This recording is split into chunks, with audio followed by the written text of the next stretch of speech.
We are standing by and running late. The start of Montreat and St. Andrews coming up on the Southeast Sports Network. Gabriel Schrei, Gary Justice alongside me. As you can see, the mound is empty. Still waiting to get started. We're on the right side of your screen at Hunter Wright Stadium. We're going to keep the camera up so you can see what's going on as they warm up and get ready to go, but obviously quite a ways from starting here. We'll keep you up to date. You can follow us on extra updates at SESN Sports. On the left side of your screen, and I'm going to pull in the broadcast audio of Deshaun Bullock and Jeff Campbell in a moment, is the softball tournament where it's 4-0. Bryan Lions at the top of the fourth at Brickyard Park on the other side of town in AAC action. I'll send you now to our two play-by-play announcers there and return here when we're closer to start in AAC baseball action on the Southeast Sports Network.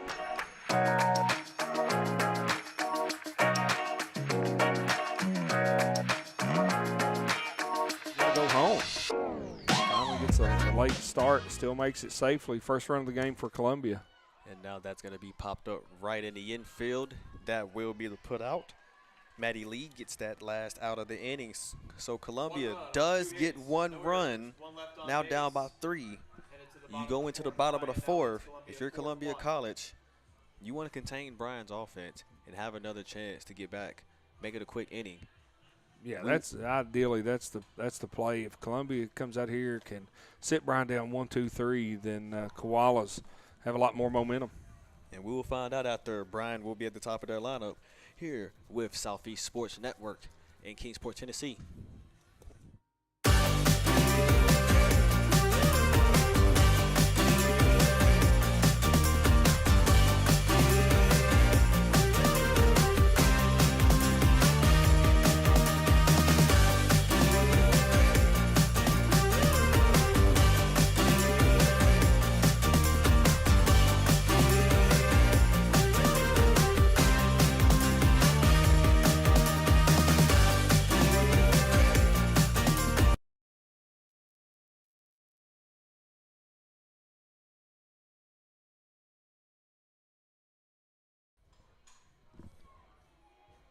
Bottom of the fourth, Savannah Beard will be leading off. Kinsley Gelling, 23 total pitches. She's pitched 1.5 innings, walked 1 batter. Savannah Beard's 2 for 2 on the day. Single to right field, single through the right side. She would love to go for that third. Yeah, Savannah Beard, just a fantastic softball player. Lots and lots of speed, and she can cause havoc if you let her, or she earns a trip on first base. That pitch called for a strike. Great pitch on that inside.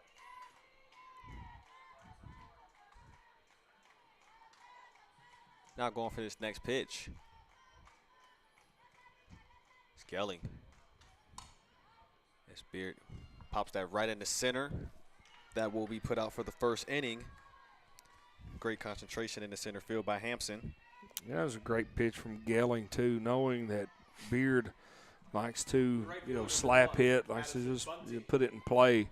That pitch was high in the zone, and it's hard to stay on top of that kind of pitch. And she got a little too much underneath it, pops it up, easy out for the center fielder. Addison Bunty now also 2 for 2 on the day. She gets another go at bat. Had a bunt single, then singled up the middle, which brought home 2 runners. First pitch called a ball. Yeah, 2 for 2 and 2 RBIs. That's a great game, but there's still a lot of softball left to be played. And we saw a similar situation like this for Columbia where they were down with this kind of deficit, and it was game 2 of the day. And the energy just shifted after that 4th to 5th inning. Yeah, Columbia, it seemed like they've hit the ball better this week, the second and third time through the lineups. And Bunty gets that right past the infield. She will make her way to first. 3 for 3 on a day. Have yourself a day, Addison Bunty. Smoked that one between first and second out into right field. The right fielder bobbled it. I thought Bunty may try to go ahead and take second. She holds up at first, 4 now. Callie Green now to bat 0 for 1 on the day. She flew out to left field. Little chip shot on that. That brings it into foul territory. 0-1 count.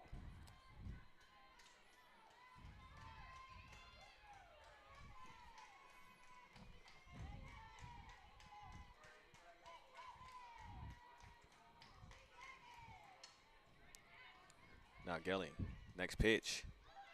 Bunty will make her way to second. Clean steal.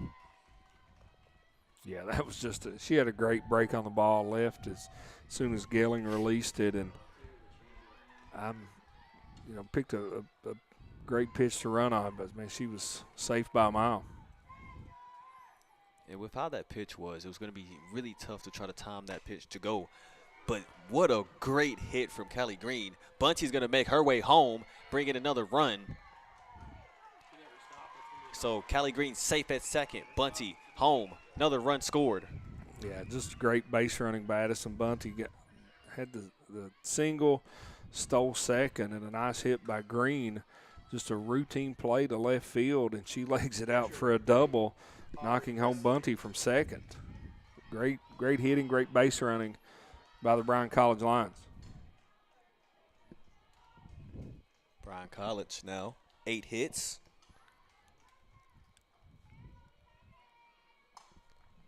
And that is going to be popped right to third. Be out number 2 of the inning.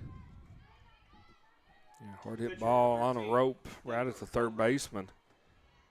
Runner can't advance, but that brings up the pitcher, Denver Hogriff. She's 2 for 2 on the day with an RBI. Once again, looking to help her own cause.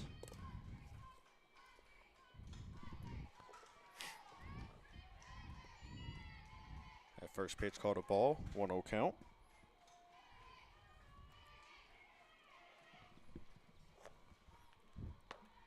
So now with the runner on second, Gelling takes the pitch. That will be popped up right to short. So that will get Ashlyn Wolf with the last put out of the inning. Bryan did add a run in this inning. They lead 5-1. We'll take a quick break here with Southeast Sports Network to see if Columbia College can get their offense rolling after this break.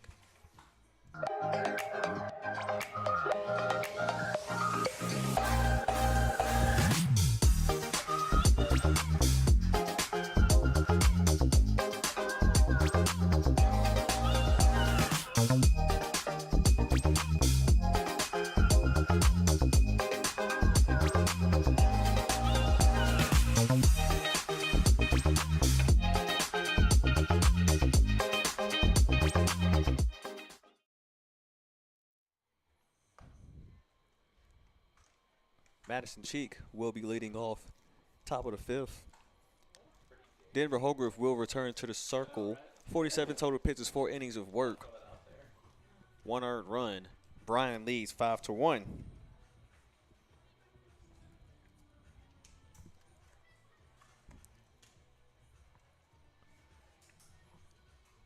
Yeah, Hogriff back in the circle for Bryan, and like you said, Deshaun, just a great game out there for her so far. She'll have to deal with 7, 8, 9 batters for Columbia: Madison Cheek, Lana Hampson, and Brooke Farrell. So now we'll see a quick stoppage. Getting the mouth guard for Hogriff.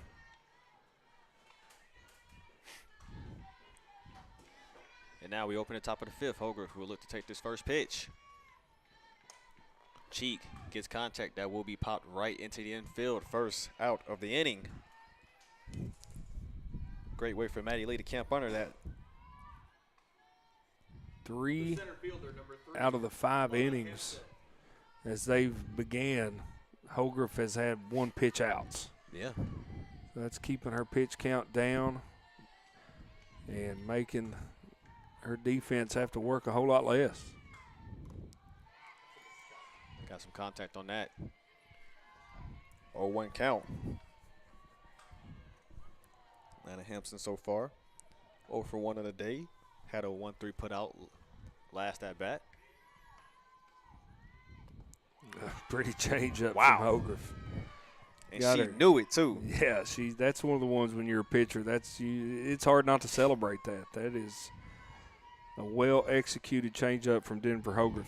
Got to give yourself some credit sometimes. And she will sit down another batter. It's a great job in the circle. You get a first batter, a 1-pitch fly out, and then 3 straight pitches to strike out Atlanta Hampson. 4 pitches in the inning for Denver Holgroff. She is rolling in the circle for Bryan. 2 quick outs. Brooke Farrell now up to bat. That pitch a bit low. Ball 1. Brooke Farrell 0 for 1 on the day, flew out to left field at her last go.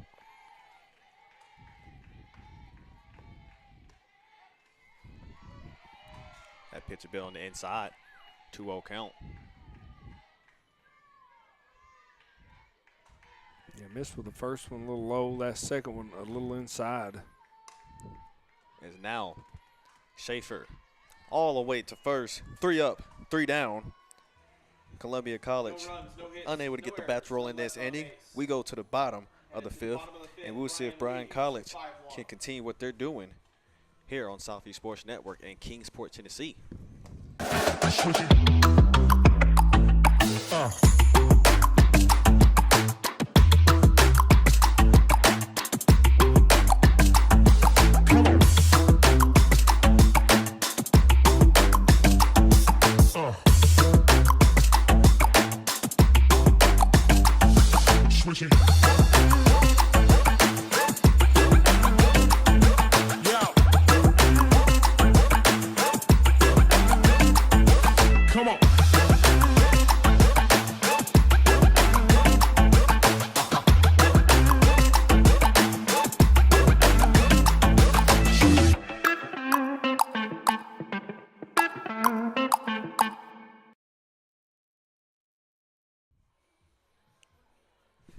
As now we continue to action, this is game 2 of day 3 of the AAC Softball Championships. This is game 10 overall. Loser of this game will end their season. Winner of this game will play tomorrow at 1 o'clock. And they will play the loser of Tennessee Wesleyan or Brenau.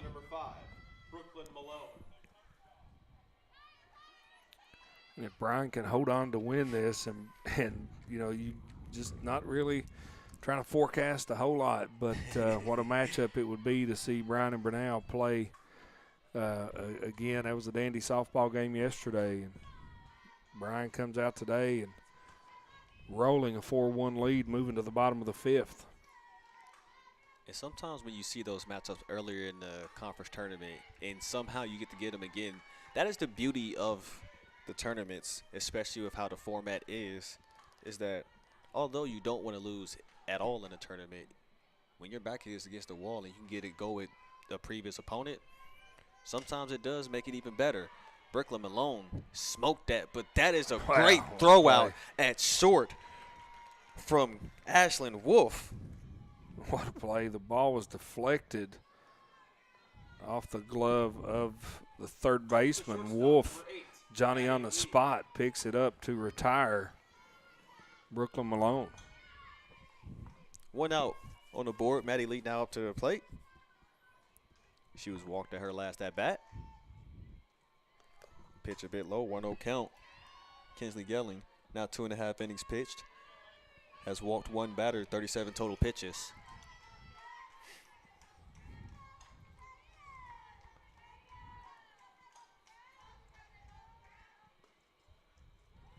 Ran inside on Lee.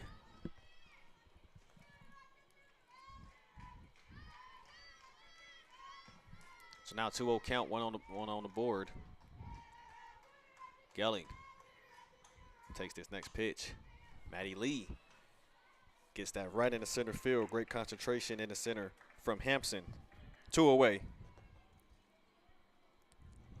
Nice inning from Gelling. Not throwing a whole lot of pitches. Gets a couple of easy outs. Her defense playing well behind her.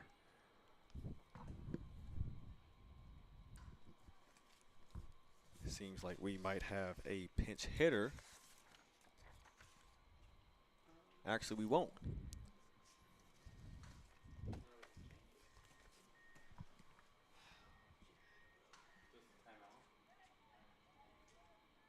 Wasn't sure what stoppage of play was, but with that, Baumgartner will have her next at bat. The DP, number 99. Walked on her first at bat. popped up to short at the next.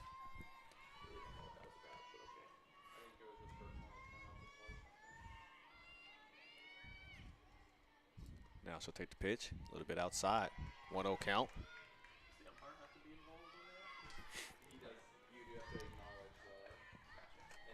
Baumgartner looking to get a 2-out rally going for Bryan in the bottom of the 5th inning. Wow. Great contact on that. That does go into foul territory. At a high rate of speed. Oof. That's a well-timed hit.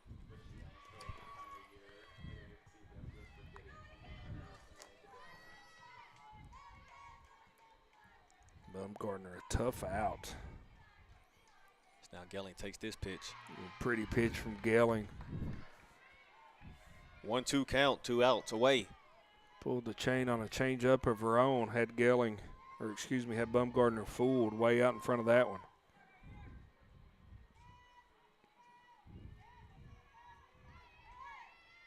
Now Gelling looking for that next pitch. Check swing by Baumgartner. Able to hold that 2-2 count.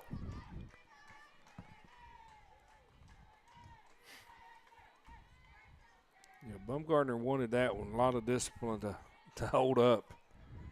Was well out of the zone. Not a whole lot she could have done with it. That inside pitch brings it to a full count.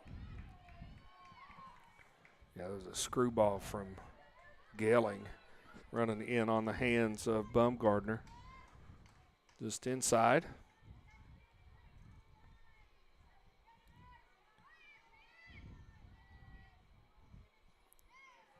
And with that, Baumgartner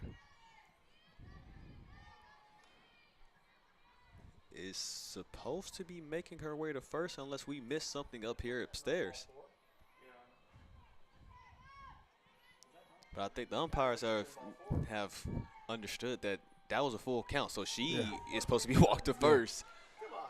Usually we see a situation where it's the other way around. Everybody was all kind of confused in the press box. Like, I'm pretty sure that was ball 4. Yeah, just like we were going to do it again. That had me stuck for a second. I thought I missed something. The third baseman, number 44. That brings up Savannah Schaefer. Sometimes the beauty is, as a broadcaster, is just looking at the statistician like, hey, did you see what I saw, or do you have the same thing I have? What's going on? And Schaefer gets it right to third as a 5-3 put out. So with that, ends off the inning. No runs, no We will go into the next inning. We'll see if Columbia College can get that offense rolling, try to rally as we go into inning number 6. We will take a quick break and talk about Columbia College a little bit more on the offensive side here with Southeast Sports Network.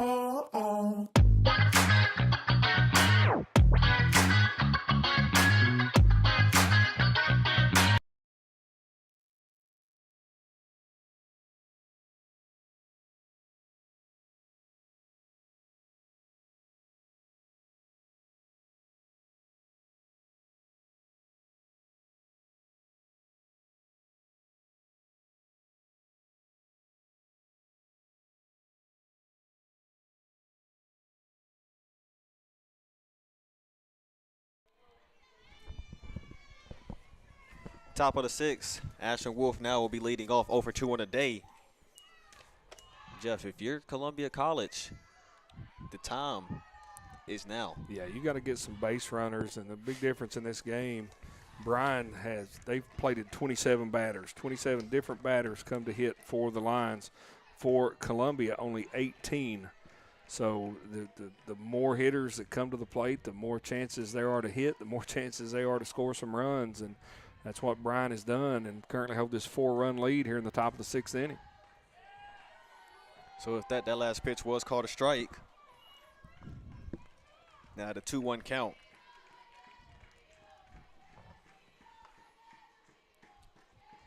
As now Wolf right up the middle, right past Hogriff. Lead-off single. That's what you need if you're Columbia. Your leadoff hitter, Ashlyn Wolf, 0 for 2 today. Make that 1 for 3. Leadoff single for Wolf to get us started here in the top half of the 6th.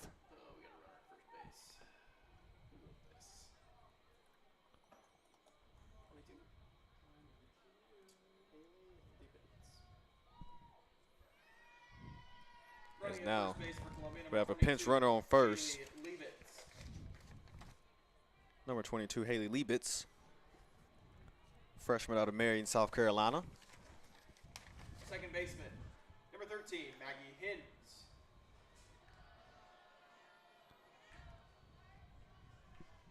Hins at the plate, singled her last time up in the 4th inning. Oh, tips off the glove. She's able to recover, get her out at first. Advances Liebitz to second. Yeah, nice play by Hogriff in the circle. Knocked that one down, didn't field it cleanly.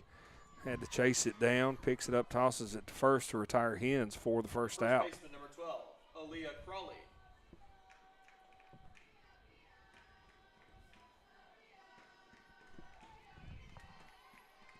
So now, Aaliyah Crawley 1 for 2 on the day. She popped up to third that last at bat. Last pitch was called a ball. Yeah, Crawley singled back in the first. Liebitz gonna make her way to third. She is safe. Nice delay steal right there. Waited till the catcher started to throw the ball back to Hogriff and just took off like a missile to third, slides in safely. Now another run for Columbia, just 60 feet away. Super sneaky, as she was just keeping an eye on Hogriff the entire time as she was stealing. Yeah, you'll see base runners do that. Pitchers sometimes have a tendency, you know, when they catch the ball, they're thinking about the next pitch, and a speedy base runner out there, you gotta be aware. As now that is going to be popped Whoa. right to third. Wow, what a heady play by the third baseman from Bryan to nearly get the double play. Schaefer caught the line drive, stepped on the bag, nearly doubled up. But DP, number 19, Allie Boyd. It's great awareness by Schaefer. I'll give her that. Now Boyd, 1 for 2 on the day. She singled right past third at her last at bat. Hogriff getting very focused in circle. pretty change up once again from Hogriff. Yeah, she's doing everything she can to keep this runner third from scoring. With a 4-run lead in the top of the 6th. She'll take this pitch. And she did go 0 for 2. 0-2 count. 2 outs on the board. Liebitz at third. Another nice pitch from Hogriff. Followed the changeup up with that hard fastball. And then a changeup to get her swinging. What a pitch. Denver, Hogriff. Second strikeout of the day. She is starting to be fired up in that circle. And so now Columbia College did not get a runner in, left a runner stranded. We will see if Bryan College can continue what they're doing, or can Columbia get one last go here on Southeast Sports Network.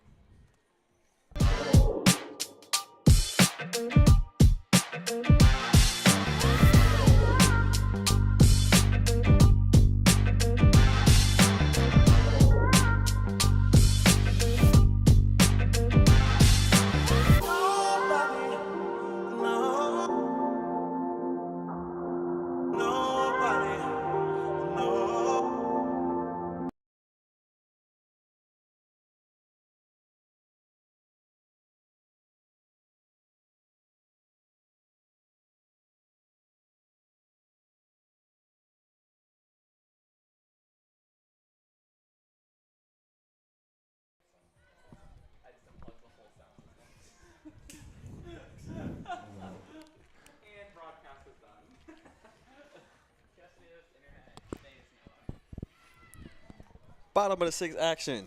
Savannah Beard will be leading off 2 for 3 on the day. Number 10, Savannah Beard. Singled to right field, singled through the right side, and flew out to center. Something about Savannah Beard today is that she's getting contact on most of those pitches. Such a great eye, back control, a very, very well-rounded softball player. And it's Kinsley Gelling. She has pitched 3.5. Walked 2 batters, 47 total pitches. And now, with the first out of the inning, 1-3 put out. that's a big out for Gelling and Columbia to retire Beard. That first out in this inning, obviously Brian wants to add a little insurance, but Right fielder number 1. and they've got the right part of their lineup up to do it. But eliminating Beard is a huge step in the right direction. Addison Bunty, 3 for 3 on the day, 2 RBIs. Looking to try to go for number 4. And number 4 it is. She will make her way to first. 4 for 4 on the day. Yeah, that's just fantastic day from Bunty. Nice single out into right center field. Didn't try to do too much with it, and with her speed, you don't have to. So for Addison Bunty, went 1 for 4 yesterday. Now 4 for 4. Definitely just recalibrating, showing that she wanted to be a high contributor today. Callie Green following up with a base hit. Now moves Bunty to second. Now Callie Green with her second hit of the day. Yeah, it was another nice hit as well. Just hammered in the 5-6 hole out to left field. And looks like we may have a pitching change for Columbia.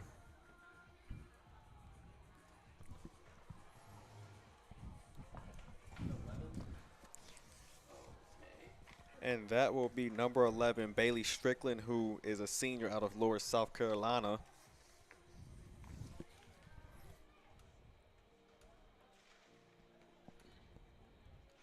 Look at some of her numbers on the season.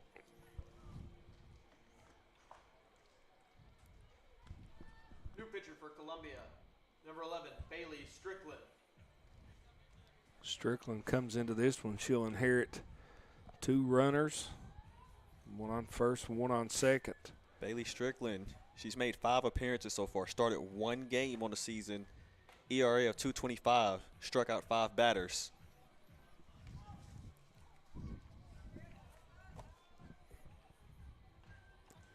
You go back to Sean and you look at the offensive output from Brian today. Have 5 runs on the scoreboard, left the bases loaded, left 3 runners stranded back in the 3rd inning, and well-timed hit there. If things would have been different, they would have put a few more up there. But just a great day in the batting box for the Lions of Bryan College. And you look at what Brian is doing. Brian is doing what most teams have to do in a tournament. You have to really cause trouble for those pitchers, because the more you go deeper into that pitching staff, the more it causes trouble for you to even advance even further, because then those arms are going to get tired. And it's the same thing as when you go further into that national tournament and into the World Series. Yeah, you've got a huge advantage. The deeper you can go, the more batters you can get to the plate, the more pitches you see.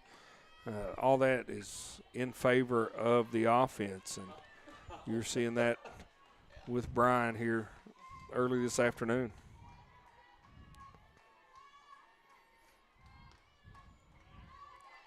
As that pitch was on the outside, called for a ball.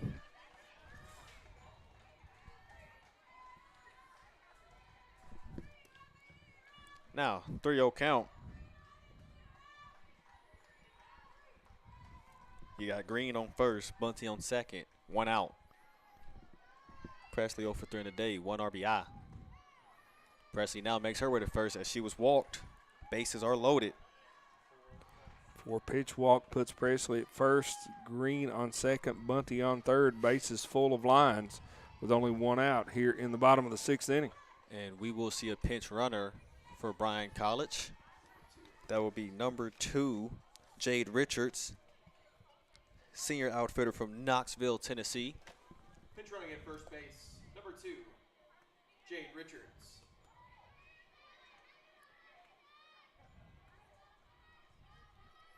Now batting the pitcher, number 13, Denver Hogriff. Denver Hogriff coming to the plate for Bryan. 2 singles on the day and an RBI. Popped out to shorter last time up. First pitch called strike. Hogriff 2 for 3 on the day. Certainly can help her own cause with a hit right here. See that infield playing a bit up on this. And with that, you drive a run in. Just a solid hit from Hogriff. Got one she liked, hit it right past the third baseman out to left field, give her another single and another RBI on the afternoon. So while striking out 2 batters, she also has The left fielder, number 3 5, hits on the day. Brooklyn Malone. Yeah, it's just great two-way players, Hogriff. She can pitch, she can hit. Seen her play the field some. A huge asset for Bryan. Pitch low in the dirt for a ball. Brooklyn Malone, 1 for 3 on the day.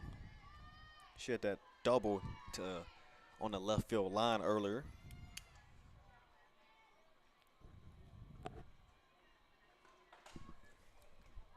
And now she's trying to throw out at home. She will be called out. Runner out at home. Great play by the first baseman, Crawley. Could have stepped on the bag, but she was sacrificed to run. Throws it home to get the force out. The shortstop, number 8. The base is still loaded, but now 2 outs.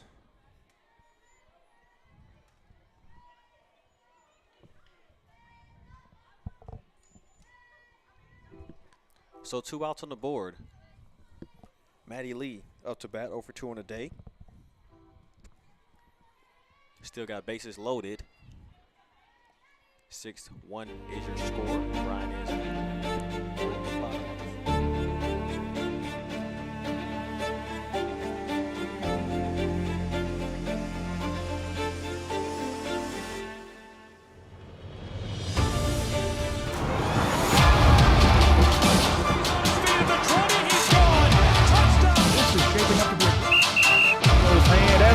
Walk-off home run.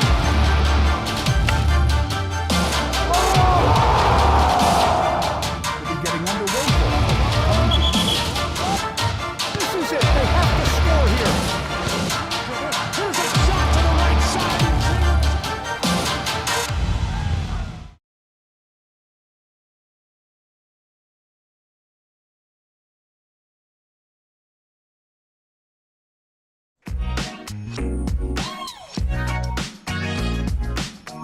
In Kingsport, Tennessee, it's Appalachian Athletic Conference Championship Baseball. Welcome inside of Hunter Wright Stadium. It's the Montreat Cavaliers and the St. Andrews Knights. I'm Gabriel Schreich, Gary Justice alongside me, and glad you're joining us for the ride today. Beautiful sunshiny day after some rain during our second game. Yeah, rain, go away. We got some baseball to play, and definitely the weatherman has cooperated with us, and 2 good games so far today. Looking forward to game number 3. Very excited about Game 3. Very glad to have you along for the ride and hope you're having as much fun as we are.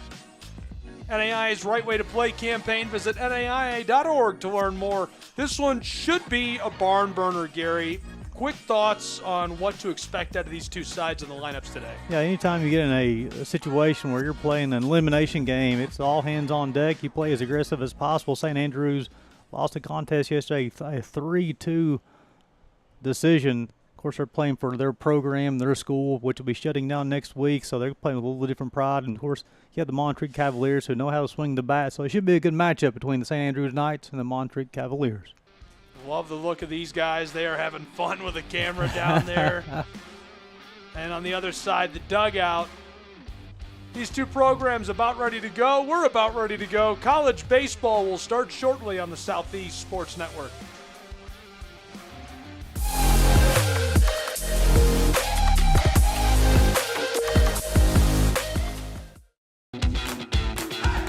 Welcome to SESN, your ticket to the front row of the sports world. covering local, regional, and national events. We bring the game to you. Feel the excitement of every play, every score, every victory. Get your seat, get on air, and immerse yourself in the heart-pounding action. The Southeast Sports Network, where sports come to life.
Hi, I'm Smokey Bear, and I made an assistant to help you prevent wildfires. Dude, I've got this. I've been camping since I was 5 years old. But I am a camping influencer.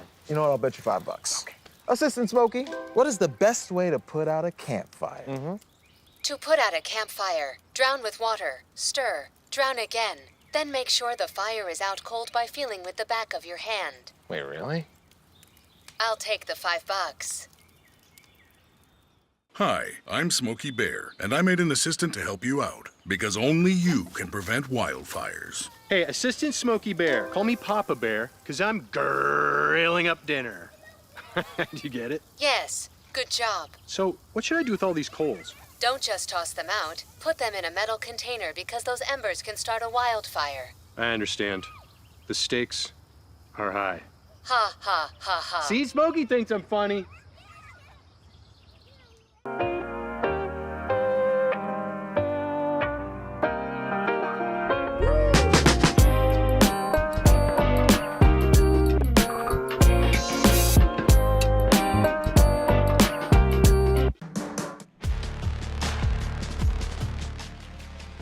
Welcome to Kingsport, Tennessee. You're looking live inside of the Hunter Wright Stadium.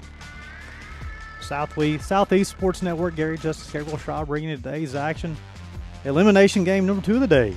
St. Andrews Knights and the Montreat Cavaliers. The Cavs will be the away team. Defensively for the Knights, Wilson in left, Santucci in center. Oheha in right. Osborne at third. Morello is a short. Hamby's the second baseman. Beber is the first baseman. Benjamin behind the dish. Noah Sorrells on the bump. Zed Marquis will lead things off for the Montreat Cavaliers. Sorrells will rock and fire. Off-speed pitch. Got the outside corner, strike one. Had a slight weather delay in game 2 of the day. Fastball just off the plate. Had a lightning delay. Had a little bit of rain. That was a 35-minute delay. 1-1. Swung on. Fouled off. Quickly 1 ball and 2 strikes. Zeb Marquis. Javier Morales. Hot out. And Justin Austin here in the top half of the first.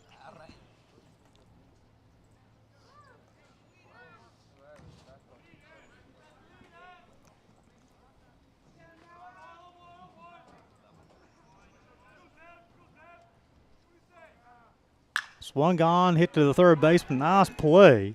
Osborne across the diamond. Nice scoop at first base. But Bibber, that retired marquee 5-3. Hot shot to the hot corner. Osborne lays out, picks it up. Strong throw across the diamond. Hyder Morelos will hit. Playing shortstop today. He was a third baseman yesterday for the Cavs. Switch hitting player.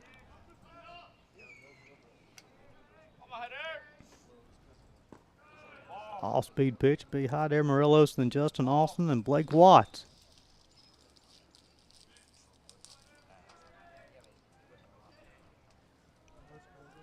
Appreciate you guys spending your Wednesday afternoon with us on the Southeast Sports Network. Fastball inside corner. Sorrells does a good job on the bump. He'll pound the zone. 3-pitch pitcher. Swung on at baseball hit towards right field, and that will be over the right fielder's head. No, a diving catch. Oh, hey ha.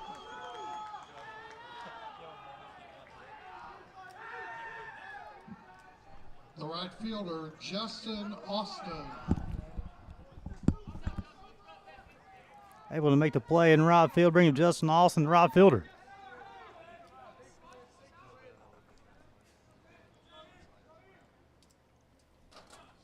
Sorrells quickly back on the bump.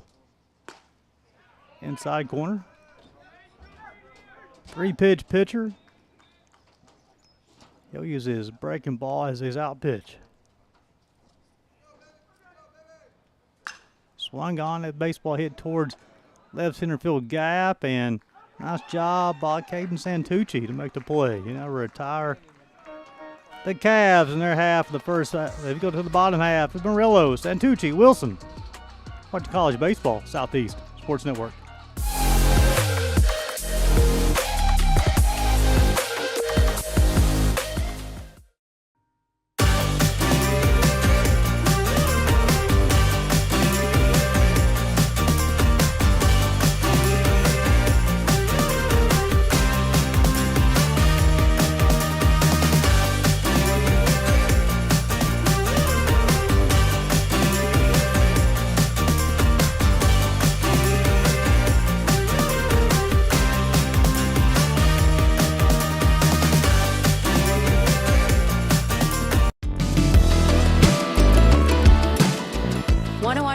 Southeast teams in action? We've got you covered. Stream live games and highlights on YouTube, Twitch, Amazon Fire TV, Stream TV, and more. For all the details, visit our How to Watch page at sesnsports.com.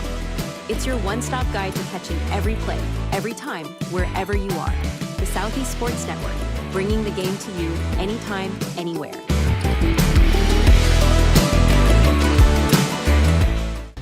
At the U.S. Center for Safe Sport, we see champions everywhere we look. In every sport, on every court, we're building a foundation to ensure all athletes are safe, supported, and strengthened. At the U.S. Center for Safe Sport, ending abuse is not just our job. It's our promise.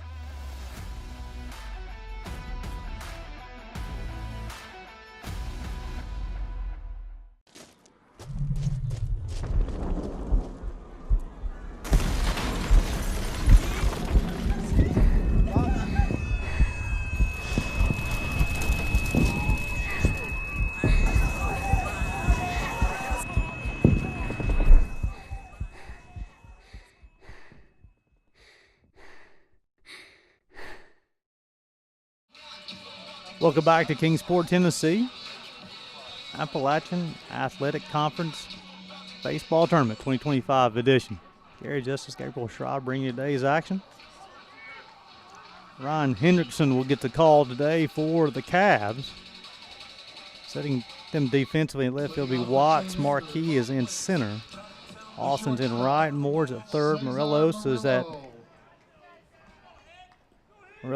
at shortstop. Wagner's at second.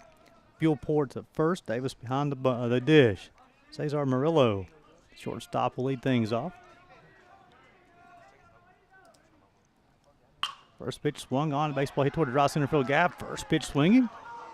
the first hit of the day for the St. Andrews Knights, as Murillo will lead things off right field. Bring up Caden Santucci, the center fielder. Murillo at first base is always a threat to run. Murillo leads the AAC with over 50 stolen bases this year, only thrown out twice.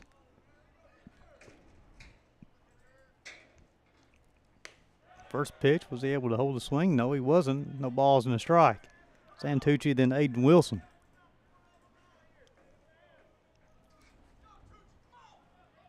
Henderson comes from the left side, makes it a little harder on Murillo. They'll check on him at first.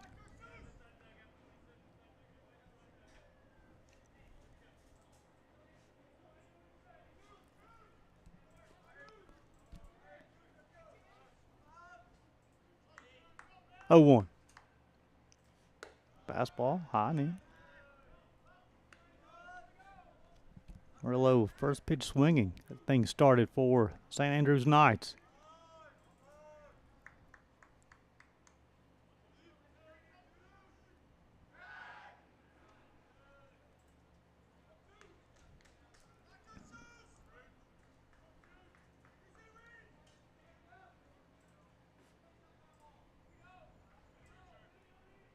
One. Murillo on the move. The pitch. The throw, not in time. Murillo will be safe at second base. Pitch a ball, runs the count to 2 balls and a strike. Andy Fox leads the program for St. Andrews. Jason Beck leads the program for the Montreat Cavaliers. Both coaches in their 9th season leading their respective programs. 2-1.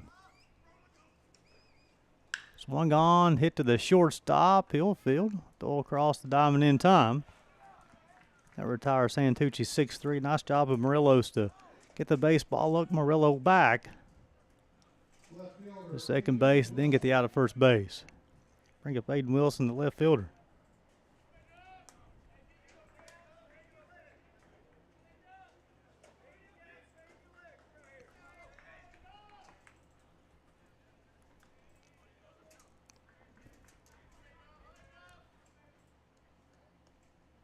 Swung on, fouled off.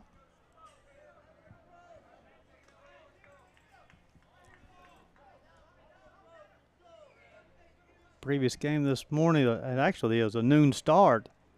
Reinhardt defeated U-Pike 4-1.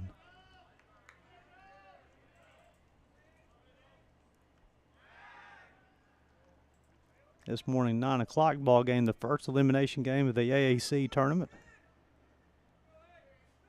The Columbia International Rams advance. They defeated and eliminated the Bluefield Rams. And that'll be CIU will take on U-Pike in the morning at 9 o'clock. 0-1. Swung on, missed. Run the count to 2 balls and 2 strikes.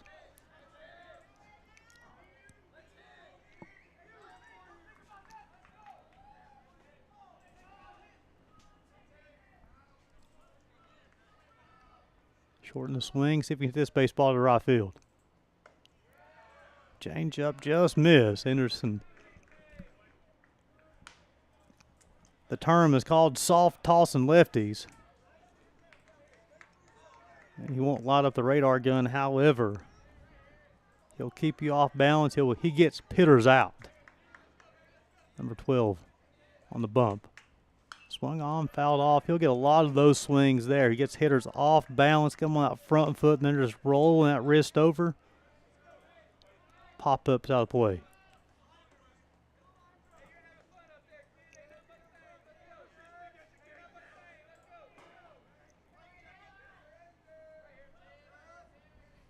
One, 2.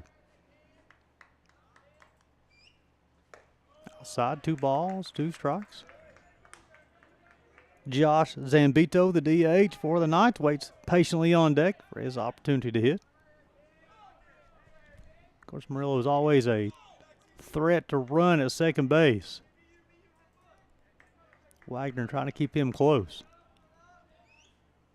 Swung on and missed. Hendrickson got to punch out. So after the leadoff single to Cesar Murillo, I think Santucci bounced out 6-3. Aiden Wilson struck out. Now the DH Josh Zambito will hit. If he's able to reach it, Garrett Hamby will hit here in the bottom half of the first.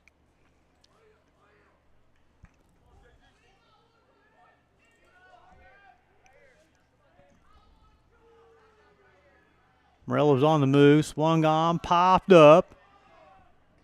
Marquis will come in, call for it, set his feet, squeezes it for the third out of the inning. Now retire the Knights in the bottom half of the first. Go top half of the second. It'll be 4, 5, 6. Blake Watts, Manny Moore, Rich Montos, College Baseball, Southeast Sports Network.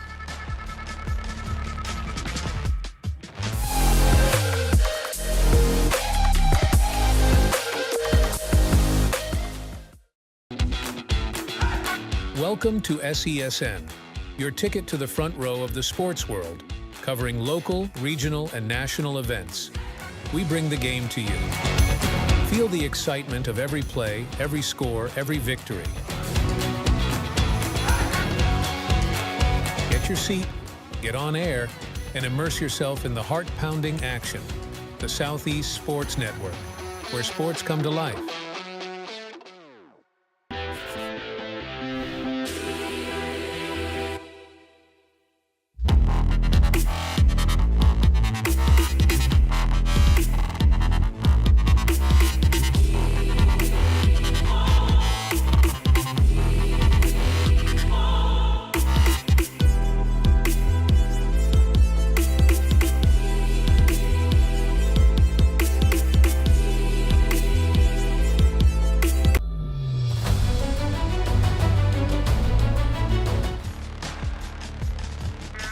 Welcome back to Kingsport, Tennessee, AAC postseason baseball.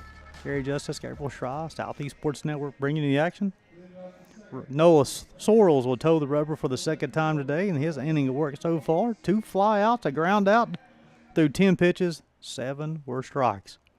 Blake Watts, Manny Moore, Richard Montos do appear in the top half of the second for the Montreat Cavaliers. Appreciate you guys tuning in to the Southeast Sports Network, spending your Wednesday afternoon with us.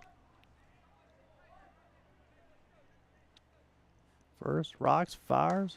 Sorrells' delivery will miss high and outside.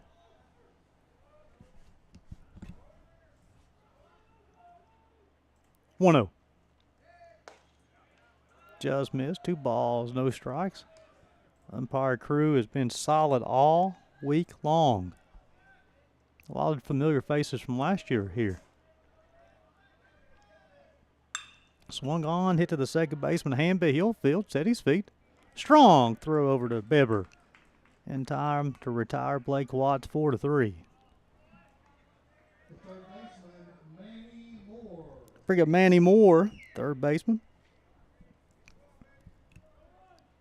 This will be his first crack at Noah Sorrells today.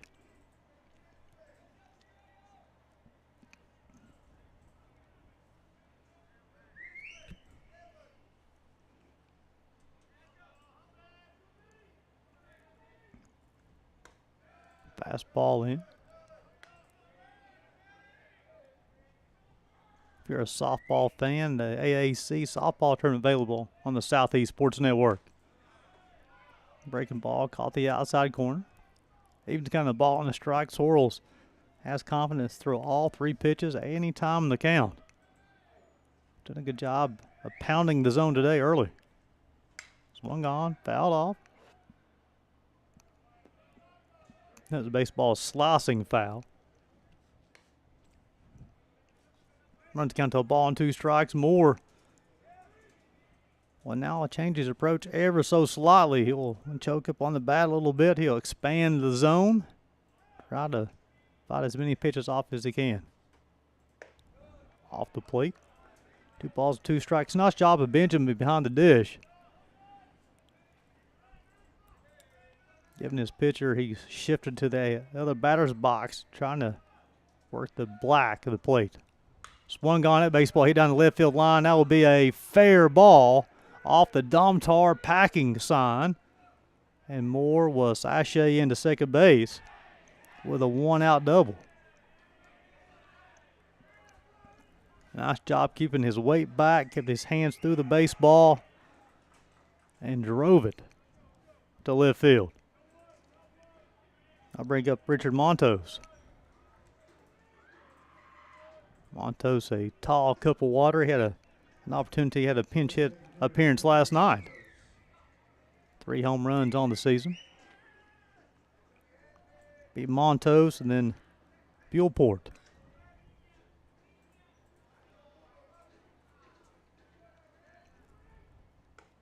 Outside corner, strike one. Sorrell's doing a nice job of working the black part of the plate. So you'll see the plate being white, but it's also outlined in a black matting. It all counts as strikes, and Sorrell's doing a good job working the black versus the white. 0-1. A little too far to plate.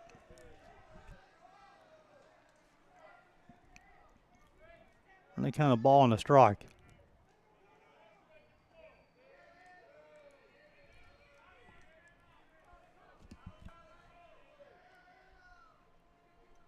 Moore get his lead from second base. Swung on and missed. Big swing. Sorrell's really changing speeds early in the ball game.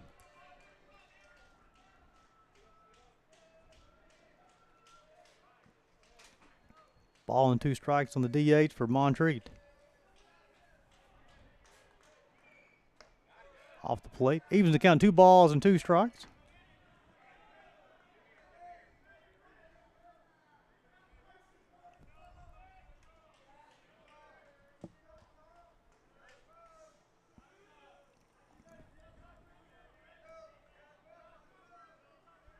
Two. Swung on, hit to Murillo at shortstop. He'll field, set his feet, throw across the diamond in time.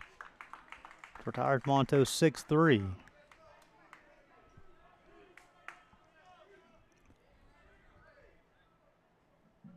The first baseman,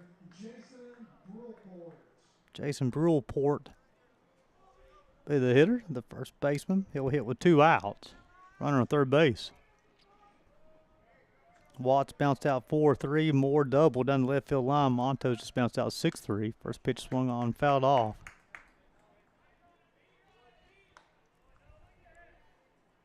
Brulport hitting now.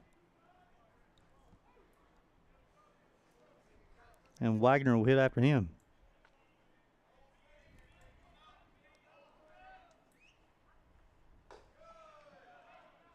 Just missed. Evens the count of ball and a strike.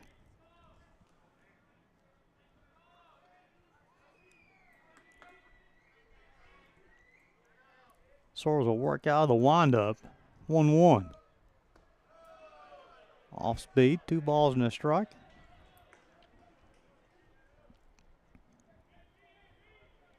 That hit by Manny Moore was the first base run of the afternoon so far for the Cavs.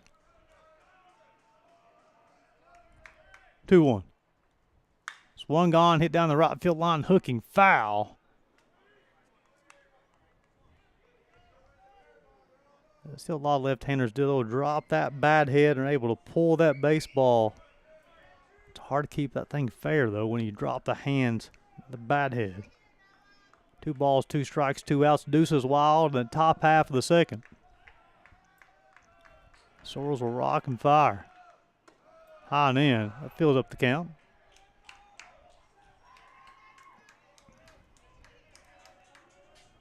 Sorrells has got 2 fly balls and 3 ground outs so far. Looking for the 6th out so his team can hit. 3-2. Ball 4. That'll be the first free pass issued by the right-hander. Bring up Daniel Wagner, the second baseman. Second baseman, Danny Wagner. Be Wagner, then Dean Davis will hit if he's able to get on.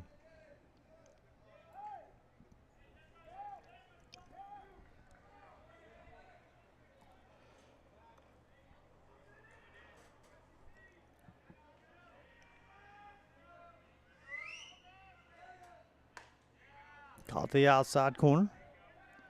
Brulport taking a short lead at first base.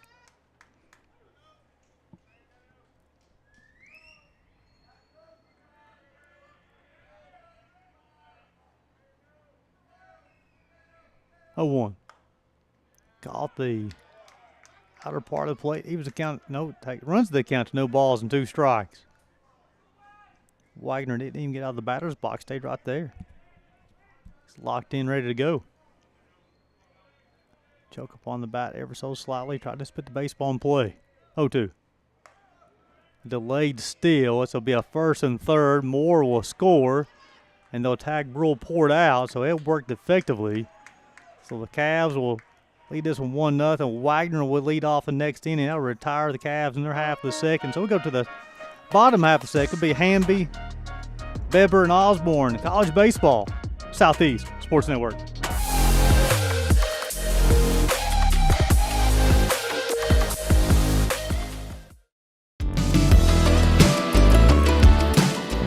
Want to watch your favorite Southeast teams in action? We've got you covered. Stream live games and highlights on YouTube, Twitch, Amazon Fire TV, Stream TV, and more.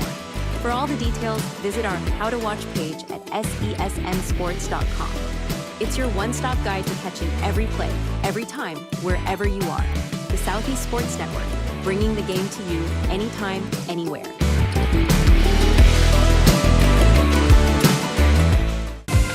Catch the most thrilling moments from your favorite local teams, only on the Southeast Sports Network. From jaw-dropping touchdowns to game-winning goals, we bring you all the highlights that make the Southeast the heart of sports. Don't miss out. Tune in anytime, anywhere, and relive the action like never before. The action lives on our YouTube channel, but you can watch highlights many different ways by visiting our website. The Southeast Sports Network, where every play matters.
Welcome back to Kingsport, Tennessee. Gabriel Schrei, Gary Justice. Bottom side of the second inning. Ding. Strike one. Hendrickson's that type of pitcher. He'll throw your rhythm off a lot. He's very crafty, a veteran out there. He knows how to get people out. I have a story to cool us off today. It's a hot day. I have a snow story. Snow story. There you go. I told you I have a snow story, remember? I've been listening to all about this snow story. I've been anticipating it. It's a good one. You want it right now? You look like you want it right now. I do, yes. I might make everybody wait. I might just start plugging the snow story and make everyone wait a long time. I need a fact check. This one right to the pitcher, off the mound, a race down to the bag at one, and coach is in the way in time as he'll be punched down and sent back to the dugout. That's a nice job of Hendrickson. No check on him. That's off the shin. He's able to keep his composure. He gave him a thumbs up. He's like, tells his catcher, Davis, stay behind the plate. I'm good. Got the out of first base.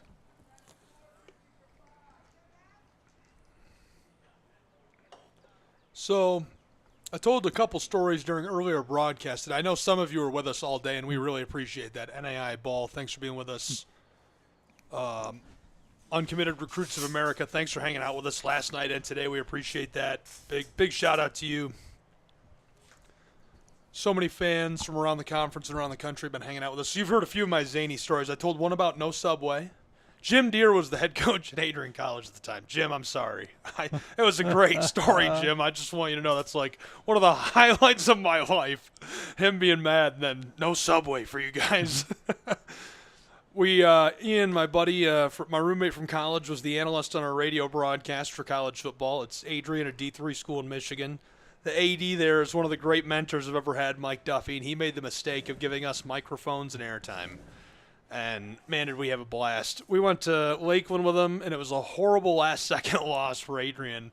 And their mascot was a musky fish. So Ian bought a hat with a musky fish on it in the spirit store and almost wore it on the bus. And the last second, I was like, actually, they might not let us on the bus. Yeah, after a tight loss and you wearing the opponent's gear on the bus, that would be a good idea. Man, so there was a school, and Michigan is the state.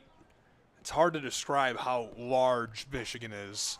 The Upper Peninsula of Michigan, it's a 6-hour drive from the southern part of Michigan to the northern part. And then you'd cross the bridge, the Mackinac Bridge, and you can drive across the Upper Peninsula.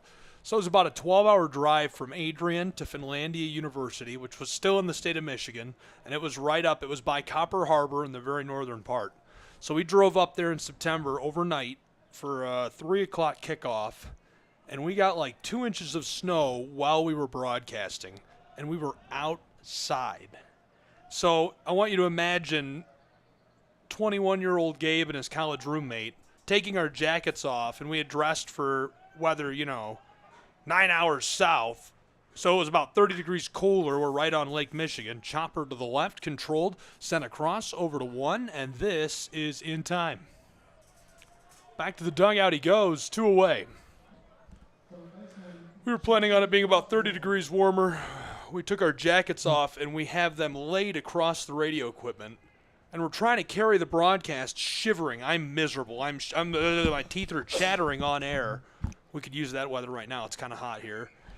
And the snow was falling so quickly they couldn't keep the lines cleaned off, so we didn't know where they're at on the field. And so at some point, we just start horsing around. We're like, yeah, it's probably 5 yards. I don't know. We get back. We had a college management team meetings on Monday. This one choppered across, controlled in time. He's headed back to the dugout as we retire the side in Kingsport. Anyhow, where I'm going with this is we have our college management team meeting. It was every department. Did you have a meeting like that when you worked at Pikeville? Yes. Every department, the department head would go, and I was the head of the media department. The president is there with the ADs side by side at the head of the table, and they're like, we loved listening to your broadcast. How cold was it? And I'm like, oh, because we just sat there and moaned the whole second half about how we didn't know what was going on and how many yards they had. Anyway, let's check in. And stories forever. Yeah, you could talk about the musky hat and that forever. Will we trade more stories off air that we can't tell you? I'm going to send you across town to Brickyard Park. Let's see what's going on with softball.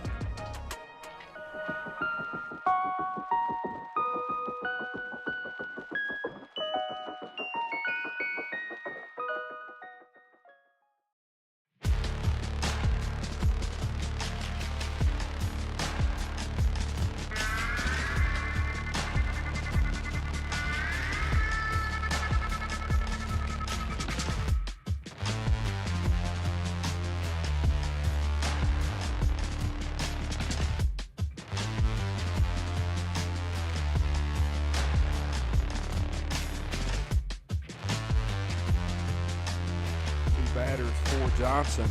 We now face Madison Thacker Wolf. Thacker Wolf, she went 0 for 2 in the last game against Montreat. You can feel the intensity. We are now down to 6 in this tournament. Yeah, and it's just been a great week of softball, and these teams can flat out play this game. Winner of this game will advance and play in the 3 o'clock game tomorrow. They will play the winner of Tennessee Wesleyan and Brenau. Back on the other side of town. Noah Sorrells will toe the rubber for the 3rd time today. He's got a hit. He's allowed a hit, a run, walked 1, 2 flyouts, 3 groundouts, 29 pitches so far, 16 strikes for the right-hander. 0-1. So earlier today, about 6 hours ago now, the NAI released the new standings. That's fouled off. Strike two, count 1-2. LSU Shreveport still a commanding 47-0. 47-0. But what I want you to take away from this is Tennessee Wesleyan is number 3 in the country. Reinhardt is number 5, and Johnson is in the top 25. Dinger. Fouled off. Look out. 8-9-1 do up here in the top half of the third for the Cavs. Wagner, Davis, and Marquis. They've only been able to Manny Moore one out double, and the second is only blemish for Sorrell so far. Rattles through the infield, controlled, sent to one in time. Send him back to the dugout, one away. Morello does such a good job at shortstop. He's able to field the baseball and throw everything in one motion. He's very quick. That allows him to play a little bit deeper in that 6 hole so he can cover more ground. Quite a defensive advantage for the Knights.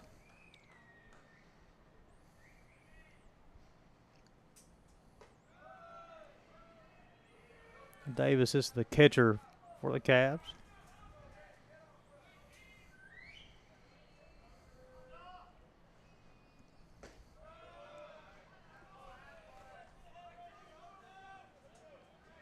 Quickly 2 balls.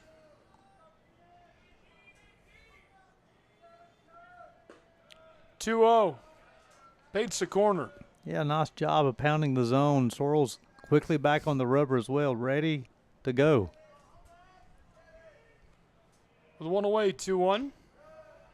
That's important too, Gabe, as far as when the pitcher's hot right back on the rubber. It allows your defense to stay active.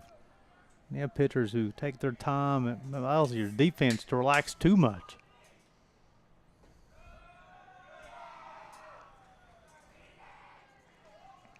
That'll be the first free pass. Actually, the second free pass he's issued. Bring up Zeb Marquis, so the lineup will turn over for the Cavs. Always interested on that second time through the lineup. Are you going to pitch hitters differently? We'll see here shortly. Perfect weather in Kingsport. Good day for baseball. Had a little bit of rain shower, but the sun's back out now. Clouds starting to part. Good response from Sorrells of pounding that zone on the right side, looking for 1 pitch, 2 outs. We saw some unique double plays throughout this tournament. 1 away. And no 0-1. This one's sent over to the bag at 1. Yeah, one of the double plays we saw in the U Pike Reinhardt game was a 3-6-1 double play.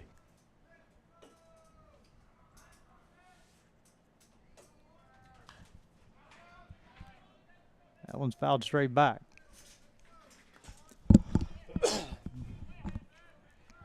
I run the count to no balls and 2 strikes.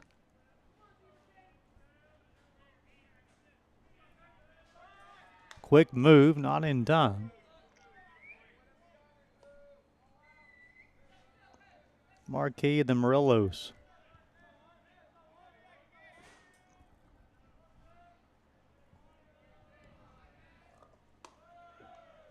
Pitch missed out of the zone, 1 ball, 2 strikes. That's affectionately known as a waste pitch. Try and get the hitter to chase. Everybody has a different philosophy how to do that. 1-2.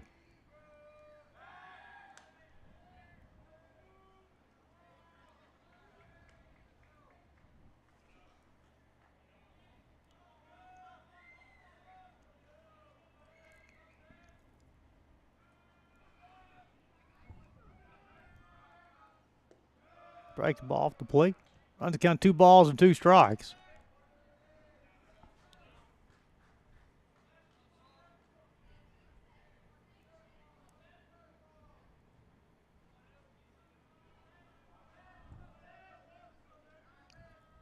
Swung on and missed.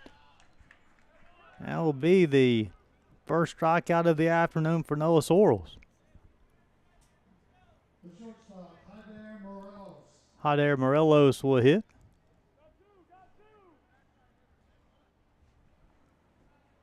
Flew out to right field his first time.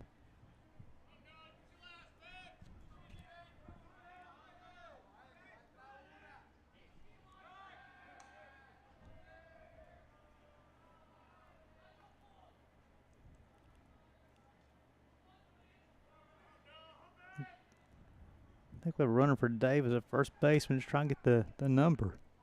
Swung on, missed. No balls in the strike.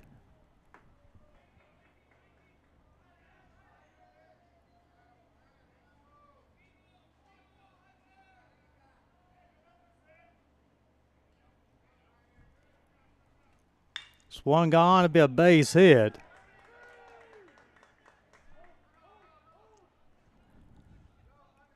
Now allow the base runner to advance to second base. Now you have runners at first and second, one out.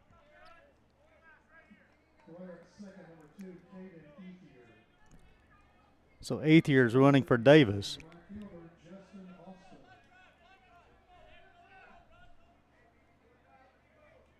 Bring up Justin Austin. He flew out to center field his first time.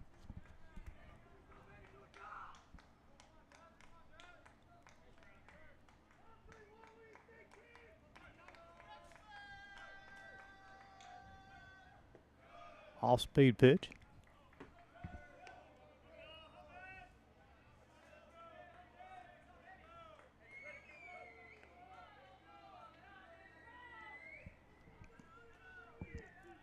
One 0 upcoming.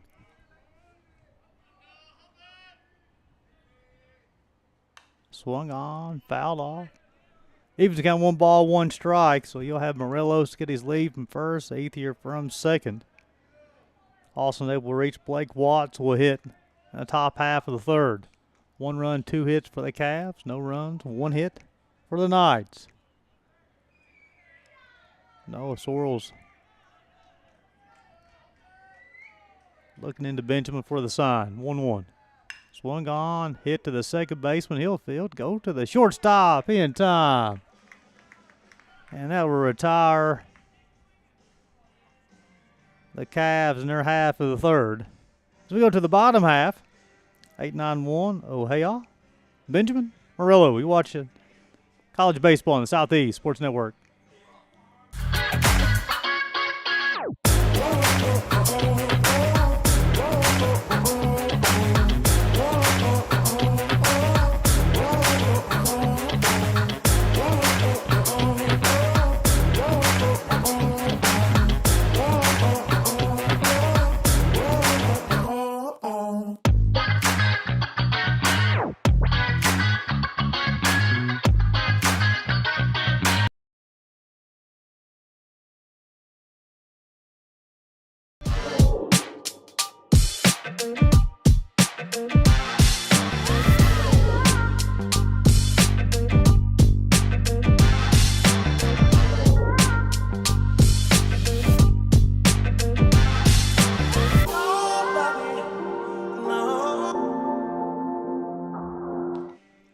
Welcome back to Kingsport, Tennessee.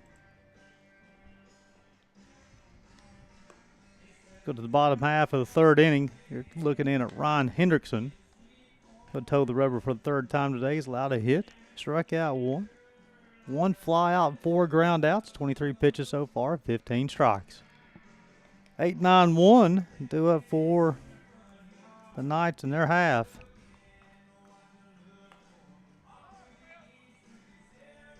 Ohio, Benjamin, and Murillo.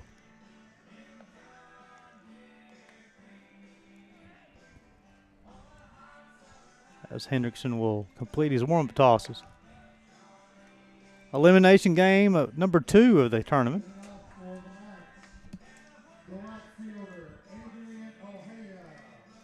Adrian Ohio lead things off.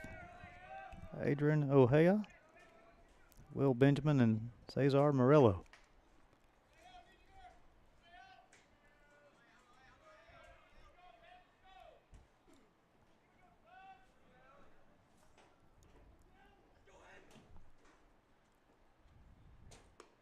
Break the ball inside. 1 ball, no strikes. Cavs scored that run in the top half of the second. Swung on, fouled off. Even to count 1 ball, 1 strike, and that run the Cavs scored.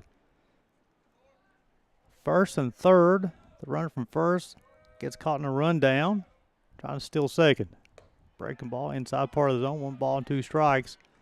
And during that rundown, allowed Manny Moore to score. That's the only run that has crossed the plate so far. 1-2.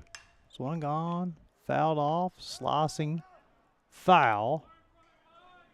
As that one will go inside the bullpen for the Knights.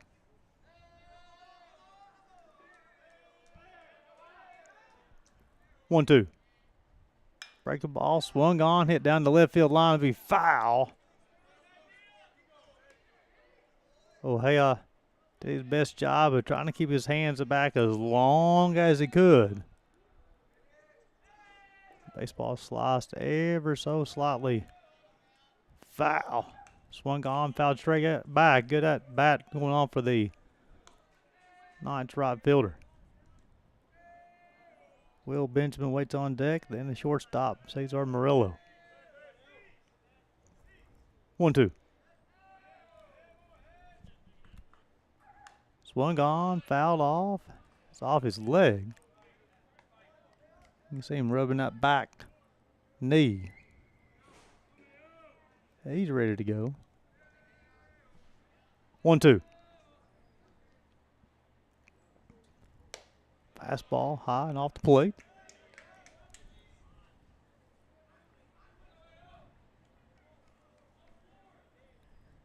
Two. Tried the outside corner, just missed.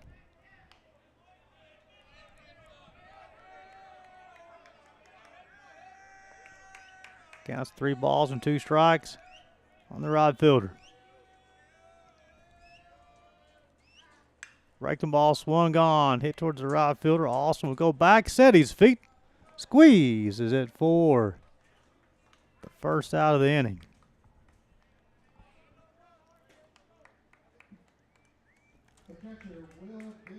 I'll bring up Will Benjamin, the catcher. His first plate appearance, and after him, the lines will flip over for the first time today. Good look at the backstop for the St. Andrews Knights. First pitch swung on a miss, breaking ball inside corner.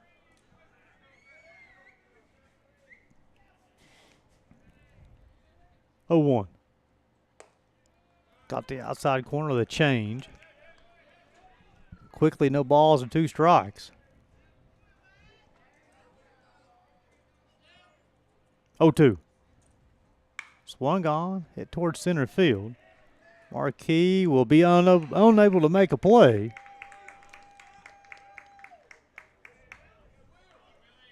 That'll be the second hit of the day for the St. Andrews Knights.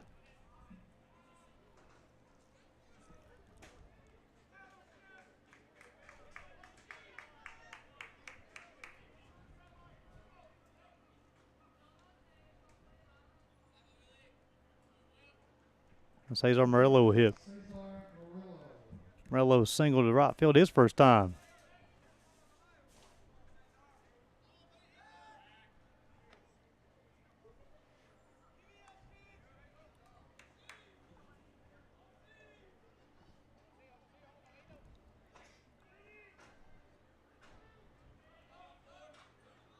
Got a runner at first base for Benjamin. I believe that is Alfredo Jimenez Jr.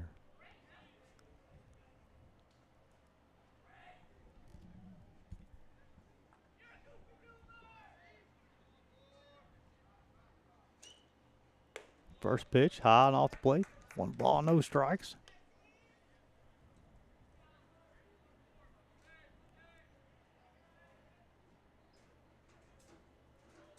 That is Jimenez Jr. running at first. 1-0. Fastball, just missed. 2 balls, no strikes.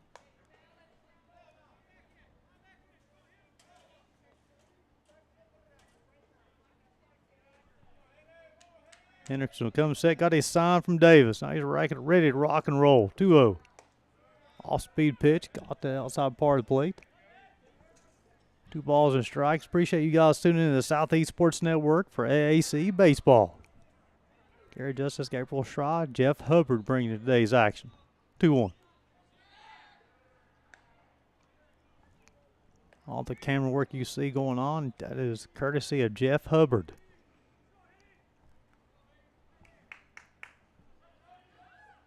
Jimenez will get his lead in first.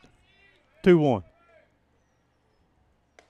Outside corner, quickly 2 balls and 2 strikes. Evens up the count.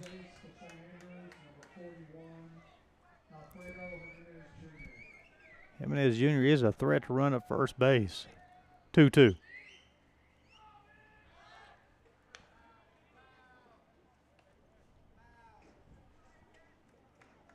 Get an idea of the lead there for Jimenez at first base. 2-2.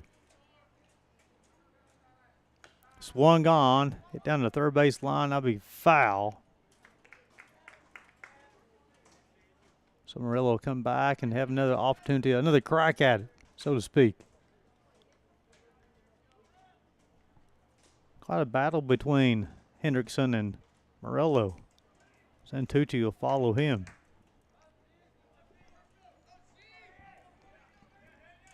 Two. Jimenez on the move, swung on. Hit towards Watts in left field. He'll set his feet to make the grab. That'll be the second out of the inning.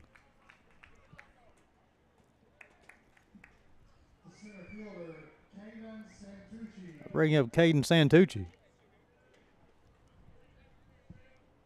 Bounced out 6-3 his first time.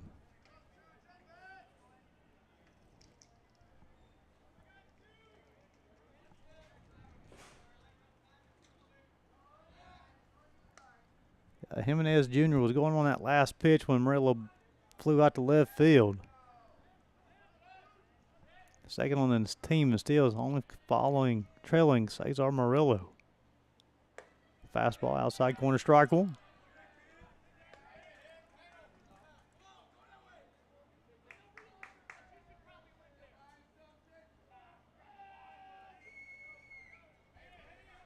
Oh, 1.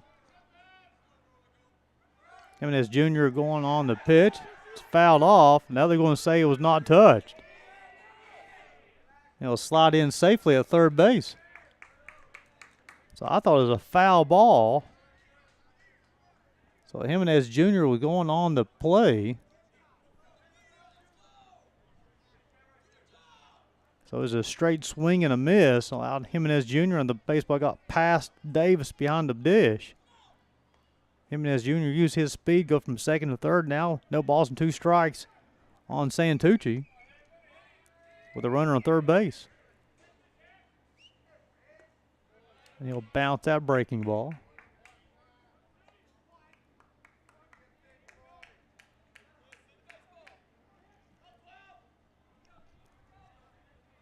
Hendrickson working out of the windup. 1-2. Tried the lower part of the zone and missed. Evens at 2 balls, 2 strikes, 2 outs. Deuces wild in the bottom half of the third. Montreat leading this one 1-0. The Knights are threatening here in the bottom half of the third. 2-2. Fastball off the plate.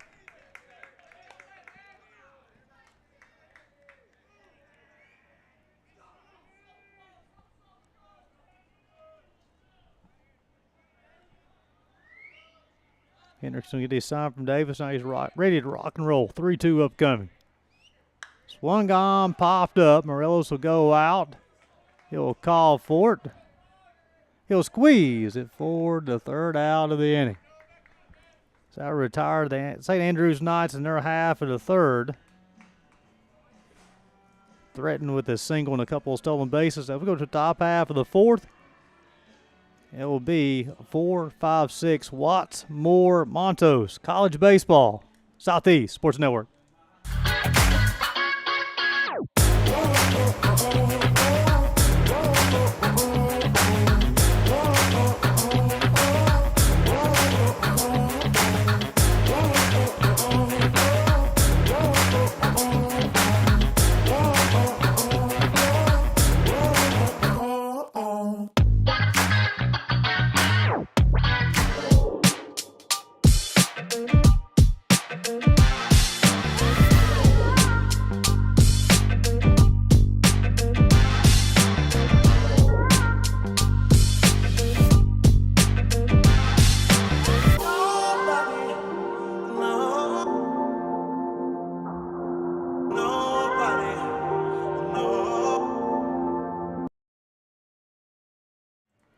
Welcome back to Kingsport, Tennessee, as you see Noah Sorrells as he'll toe the rubber for the 4th time today.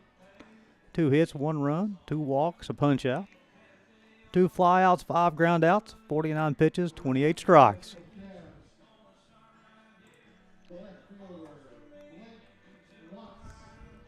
Bring up Blake Watts. He bounced out 4-3 his first time.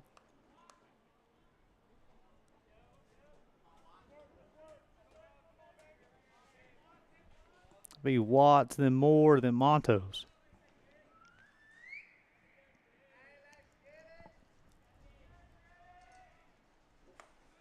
Off-speed pitch, got the inside corner, strike 1. No balls and a strike.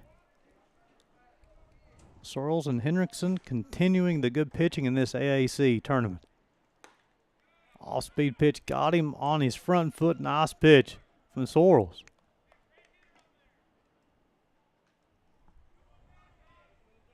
Oh, 2. Just off the plate. Benjamin again trying to expand that zone ever so slightly. That one missed, though. 1 ball, 2 strikes. That one will bounce.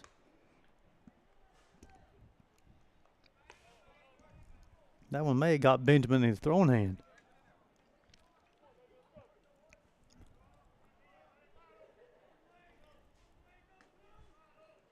Swung on, fouled off. We'll do 2-2 all over again.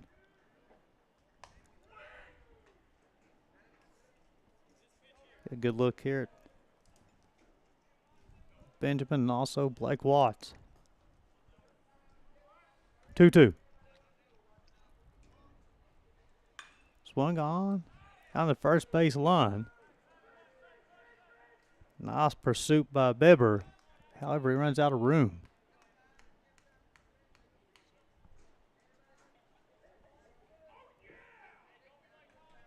We'll do 2-2 all over again.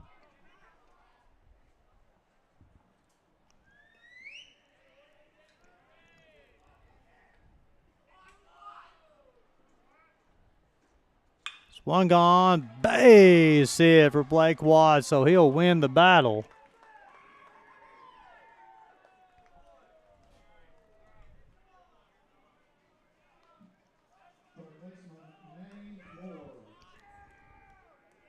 Good at bat by Blake Watts as he battled 2-2 and got the 3rd hit of the day for the Cavs. I'll bring up Manny Moore. He doubled his first time and scored the only run of the ball game. Moore shows bunt. A field throw in time. Get Moore on the sacrifice and allow Watts to advance from first to second to bring up Richard Montos.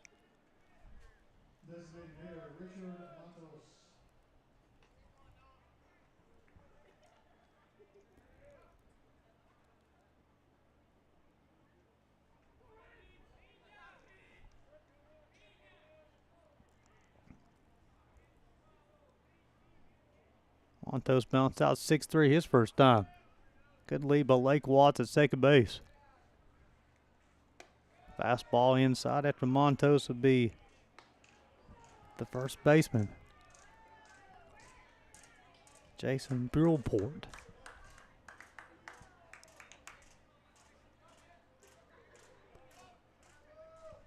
One-oh. Swung on, fouled off.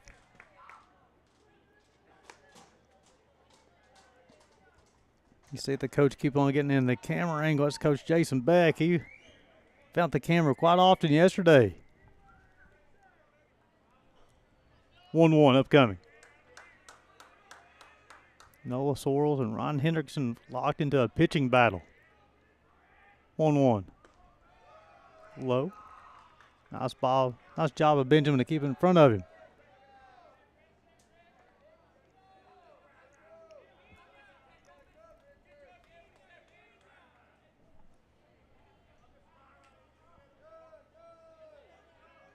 Watts with a good lead at second base, 2-1. Swung on, popped up. And Beber, nice job pursuing that one as well.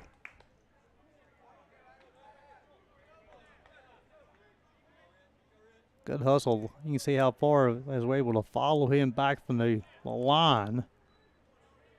They were have a good after that one. So we'll do 2-2 all over again. Quite a battle between Sorrells and Montos. Swung on, fouled off. We'll do 2-2 all over again.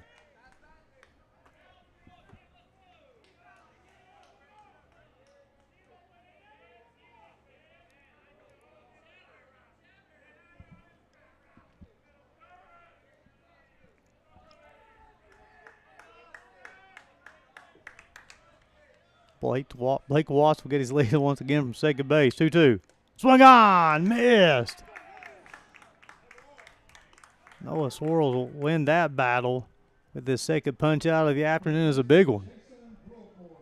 Bring up Jason Brulport, the first baseman. He walked his first time.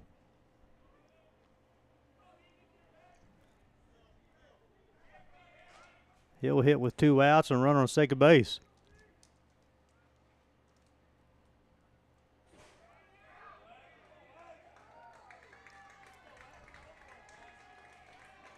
So that's an intentional walk. Bring up Danny Wagner.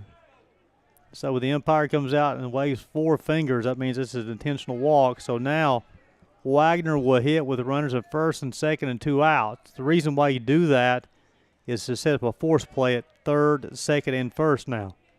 Gives you more options to get that third out. Breaking ball, outside corner, strike 1. Wagner, then Dean Davis. Wagner, the second baseman for the Cavs. Trying to come up big here with 2 outs. Outside, 1 ball, 1 strike.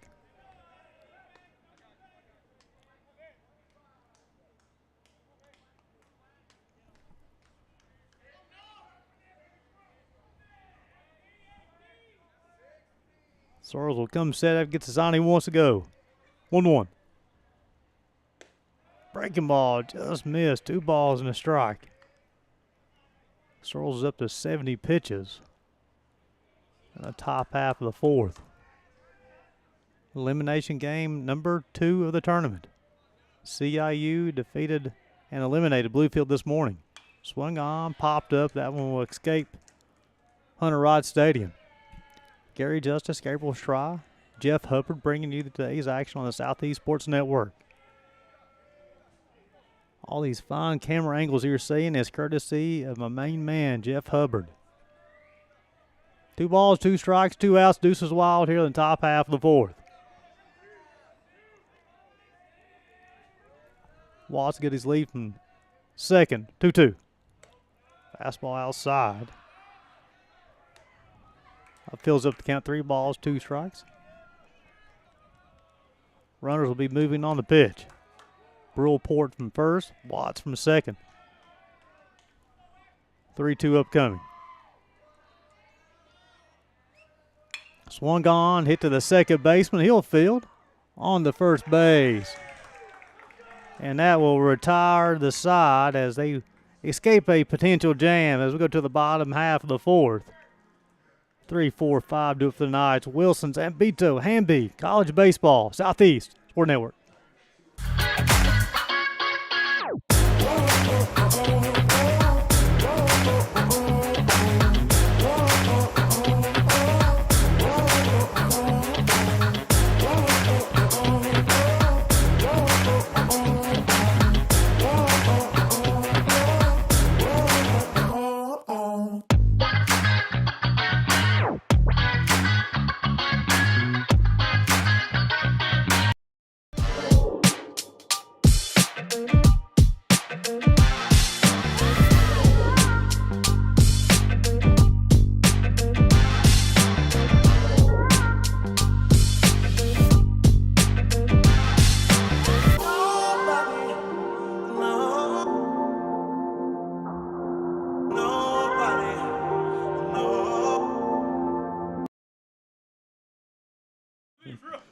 Welcome back to King Sport as we go to the bottom half of the fourth inning. You're looking at Ryan Hendrickson.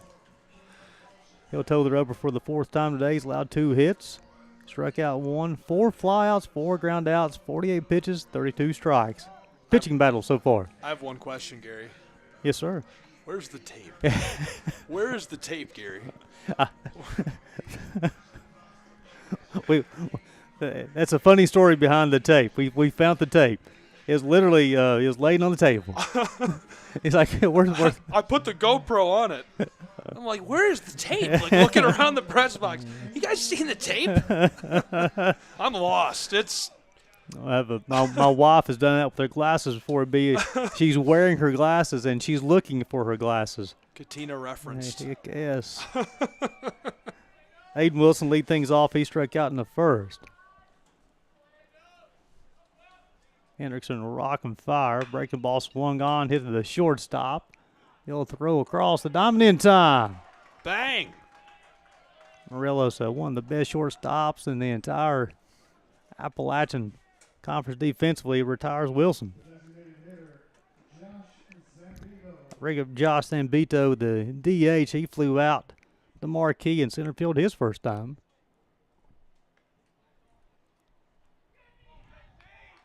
Hendrickson getting the first out quickly here in the fourth. Outside corner, strike 1. Zambito, a tall cup of water. Very intimidating in the box. 0-1. Swung on, hit to the third baseman. Moore, he'll set his feet, go across the diamond in time. For the out, 5-3. Bring up Garrett Hamby.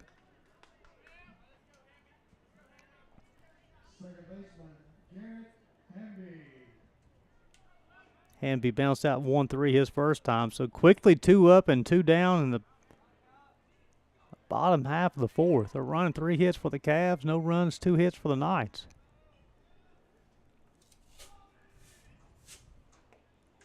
First pitch is low.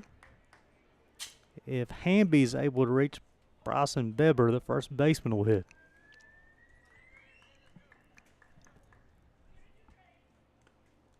I'll bounce the breaking ball. 2 balls, no strikes. As you can imagine, both bullpens are silent. Nobody throwing.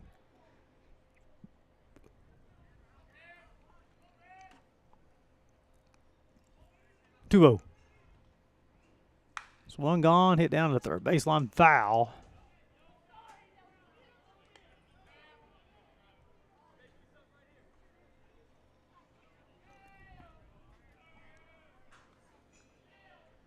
As Hamby will retreat and have another opportunity to swing the bat.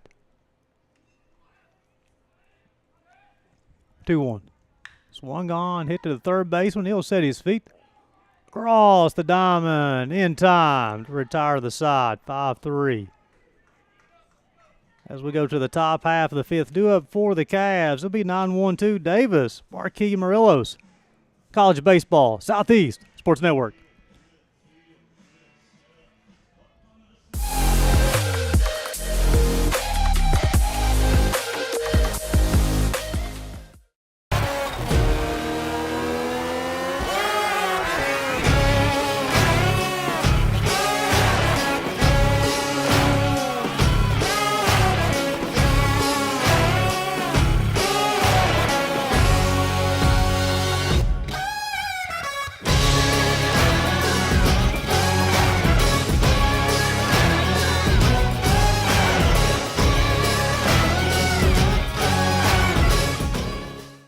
The Southeast Sports Network is now on Amazon Fire TV.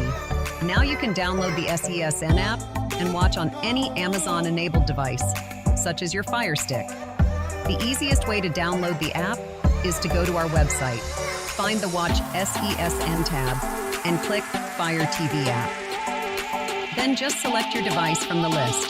That's it. Free and easy. Enjoy watching the Southeast Sports Network on your Fire TV, Fire Stick, or Fire Tablet with just a few clicks. When it comes to making plans, you are. Welcome back to Kingsport, Tennessee. As Noah Sorrells will toe the rubber for once again.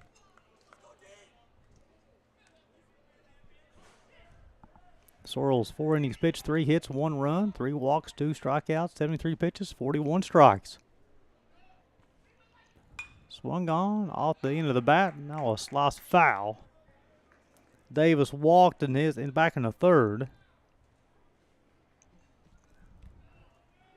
Sorrells 2 flyouts, 7 groundouts today.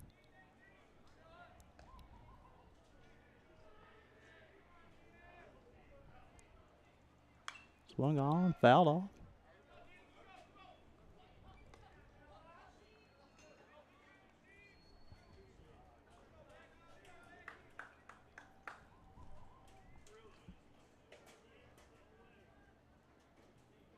Sorrells will get his sign now. He's ready to rock and roll. 0-2. Swung on. The baseball, the base hit.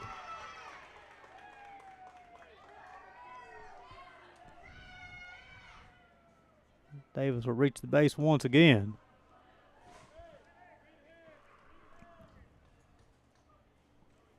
That will be a leadoff single for the Montreat Cavs. I'll bring up Zeb Marquis.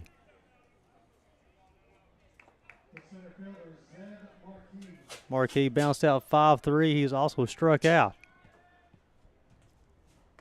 First pitch caught the zone.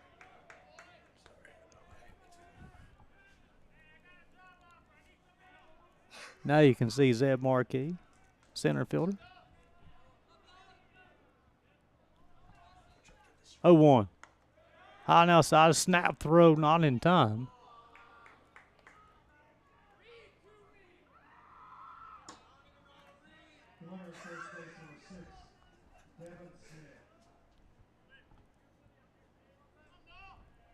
One.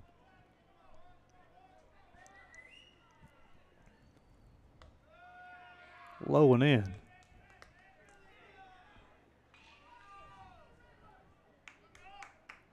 You can see the size lead that Ethier is getting at first base. Swung on, hit to the second baseman.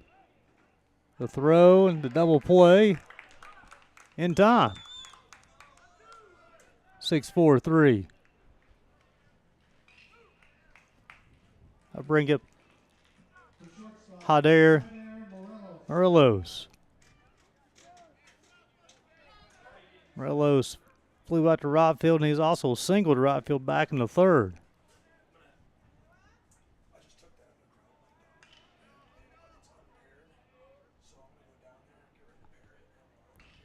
First pitch, low and out.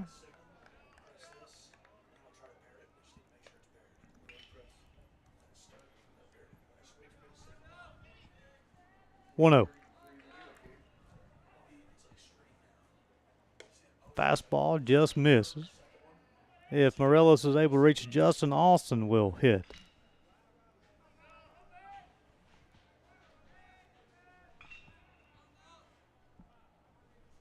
Two-0.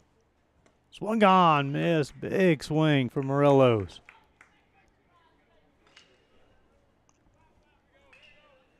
Run to count 2 balls and a strike.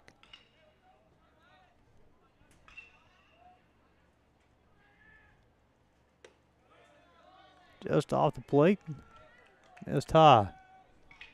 3 balls and a strike.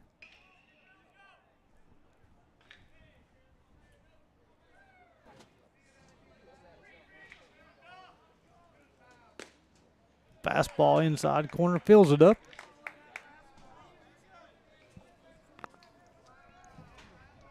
Sorrells walk 3.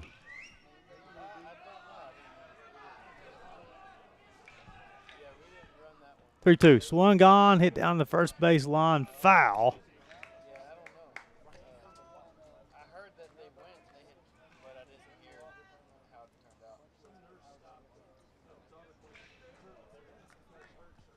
We'll do 3-2 all over again.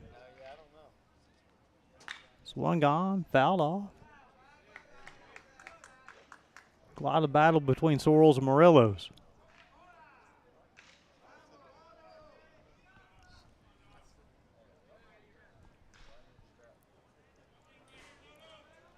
Sorrells is closing in on 90 pitches. 3-2. Swung on, popped up. He'll squeeze it for the last out of the inning. He'll retire the Cavs in their half of the fifth as we go to the top half of the sixth. Check at the bottom half of the fifth. Big Beber, Osborne, Ohio. Watching college baseball in the Southeast Sports Network.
In Kingsport, Tennessee, it's college baseball on the Southeast Sports Network. There is a look at the Knights in their dugout. Oh, we've got a Cavalier.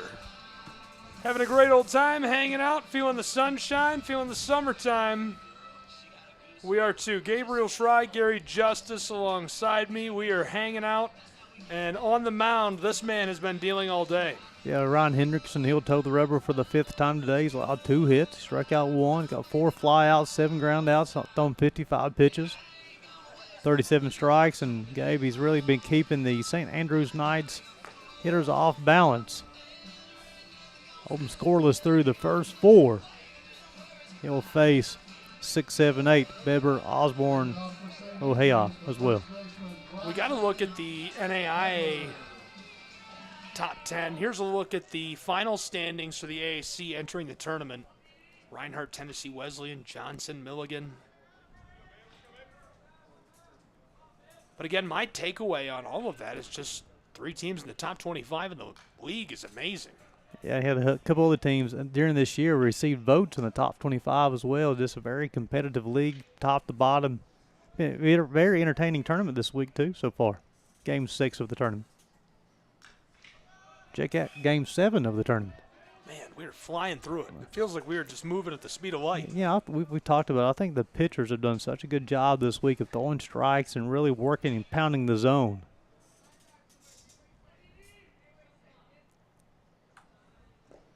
Man on the mound drops that in. Ball 1. Bryson Beber, the hitter. He bounced out 1-3 his first time. Pitch misses outside. I'll leave to count 2 balls and 2 strikes. Big Beber, Osborne. Osborne will follow Beber. Drops that just under the zone, and that fills up our count. Yeah, Hendrickson, he'll utilize the old Uncle Charlie curveball, the slower break, a slower curveball, the velocity-wise, but it's a bigger break. 3-2. Fastball. Pitch. I'll tell you what, good spot there. That'll be his second punch out of the day. Excellent spot. Incredible delivery. And you busted out that reference again. The old Uncle Charlie. Yes, this is the Uncle Charlie. Just throw a little bit slower, big break, and really makes the hitter have to make an adjustment. Osborne, he bounced out 1-3 his first time.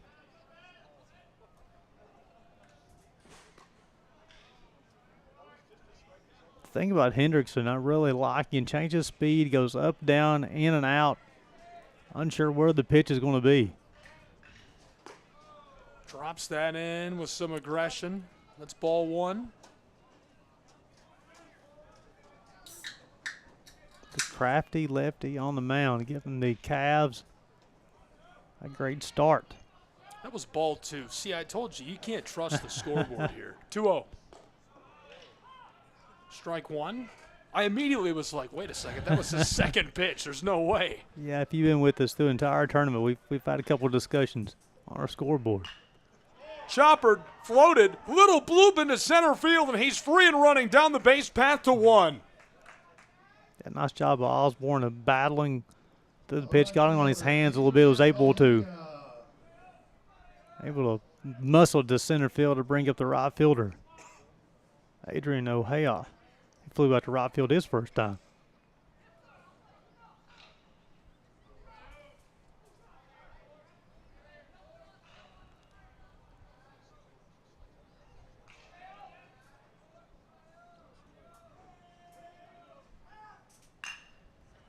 With 1 on board, rolled there, perfectly collected across to 3. He's gone. Double play to retire the side. An excellent turn by the Cavaliers of Montreat to send us to the next half inning in Kingsport, Tennessee from Hunter Wright Stadium.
Kingsport is more than just a stop, it's a destination.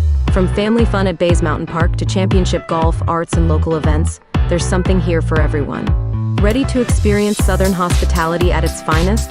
Plan your visit today and see why Kingsport is the perfect place to relax, explore, and make unforgettable memories. Visit kingsport.com. Your adventure starts here.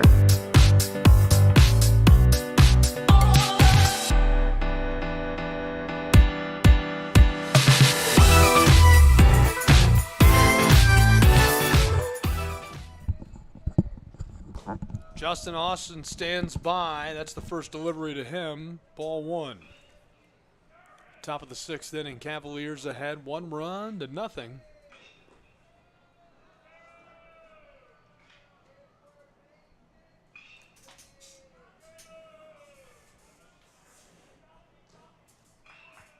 One nothing. Reinhardt Eagles lead the Johnson Royals on the other side of town as well. Austin flew out to center field, and he's also bounced out 4-6 back in the 3rd.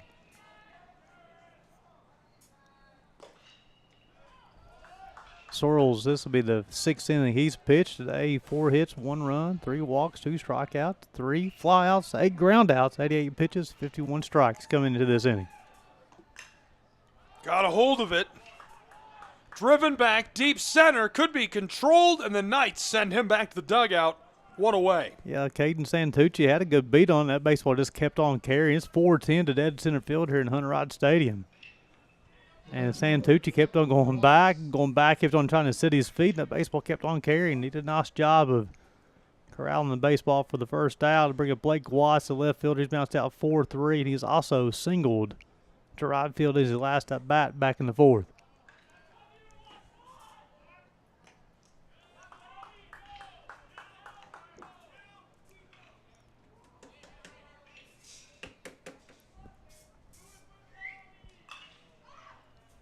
Fouled off.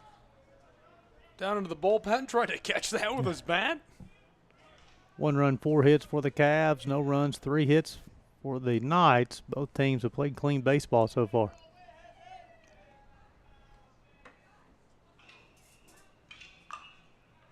Popped up. Left field short, controlled by the shortstop, and the 6 will send him back to the dugout. 2 away. Yeah, Morello did a nice job of doing a job playing the shortstop position really quick.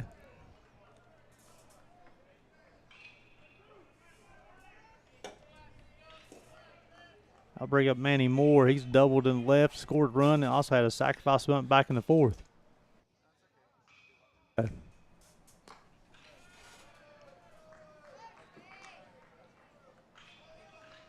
1-0. 2 away already on this side for the Knights of St. Andrews. Stakes couldn't be higher for this program. So yesterday we talked a lot about how sad we really are. I mean, to be quite frank, you want to be super professional, and you're announcing a sporting event. This is TV, but I really don't know what to say other than that. I'm incredibly saddened by the closure of SAU, and I can't imagine the pain and the emotions that go with that. They told me that Coach was on the road and he had to front the money to get the team back, and has been covering the expenses to get the team here to the tournament. And I think that's cool. I mean, that's great leadership, and I can't tell you how sad I am for these students that aren't done with their degrees, and now they have to find a way to continue on. And some of them are going to want to continue to play baseball. Athletes of all sports at SAU are. We got some great reactions on social, folks reaching out and saying, "Hey, I'd love to help. We'd love to have you here if you want to pitch or whatever." Uncommitted USA, very engaged. So that's all I know to do.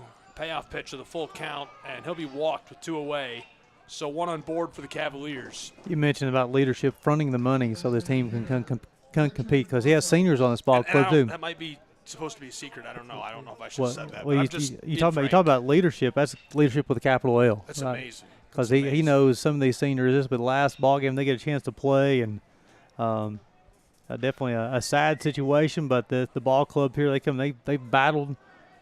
Had a 3-2 ball game the other day. It's a 1-0 ball game this afternoon. The guys on the field wearing the white uniforms are continuing the battle with Knight pride. So I guess what I'm getting at is if your son is on this roster, or you have an athlete, a young lady or a young man playing at St. Andrews, or you are an athlete there, we'd love to help you any way we can. Send your highlight tape, post it on X and tag SESN Sports, tag myself.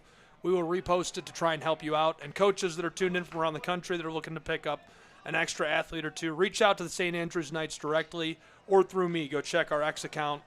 Anything we can do at SESN Sports on X. I mean, it's overwhelming because you want to help so bad, but what can you do? And it's one of those things that makes you feel small and helpless as a grown man, because you want to help these young people so bad, but there's not much you can do.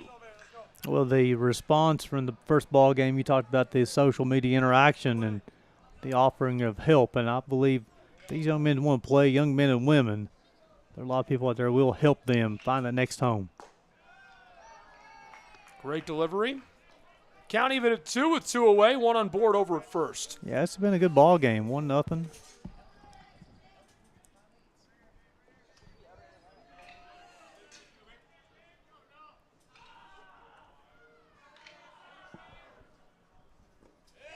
Big cut, and he'll go down swinging. That retires the side, and Kingsport, Tennessee sends us to the bottom of the 6th between the Cavaliers and the Knights.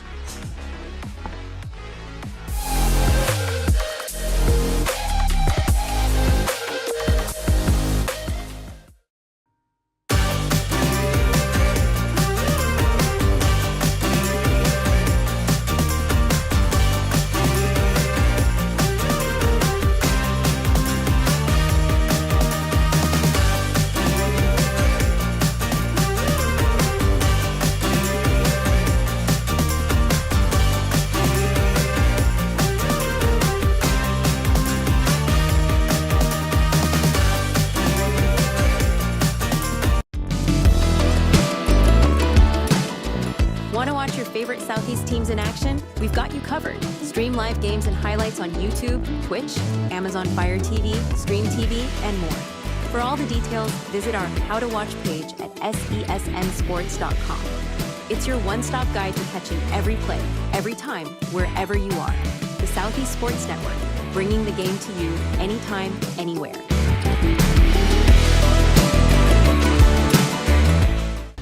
At the U.S. Center for Safe Sport, we see champions everywhere we look. In every sport, on every court, we're building a foundation to ensure all athletes are safe, supported, and strengthened. At the U.S. Center for Safe Sport, ending abuse is not just our job. It's our promise.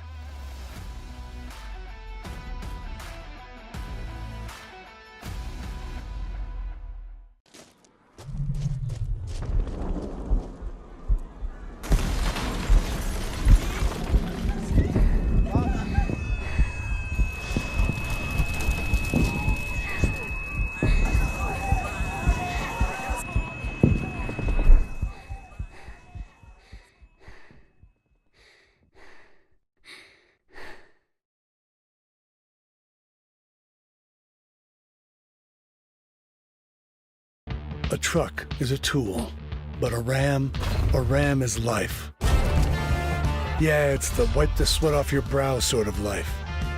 But it's also the let's load up the ATV's life. The my kids play way too many sports life.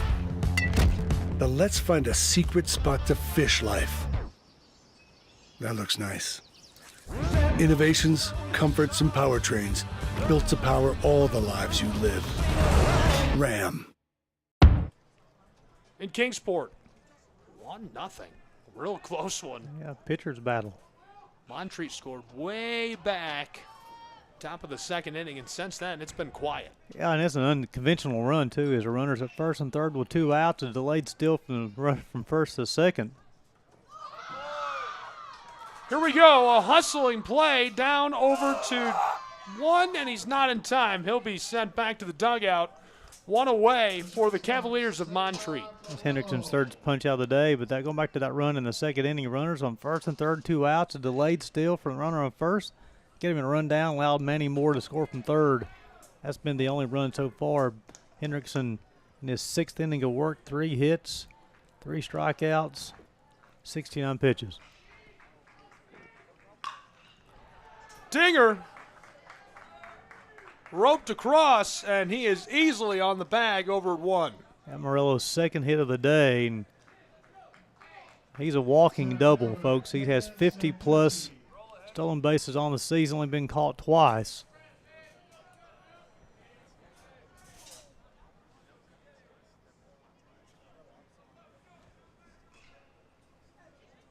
It'll be the 4th hit of the day for the Knights.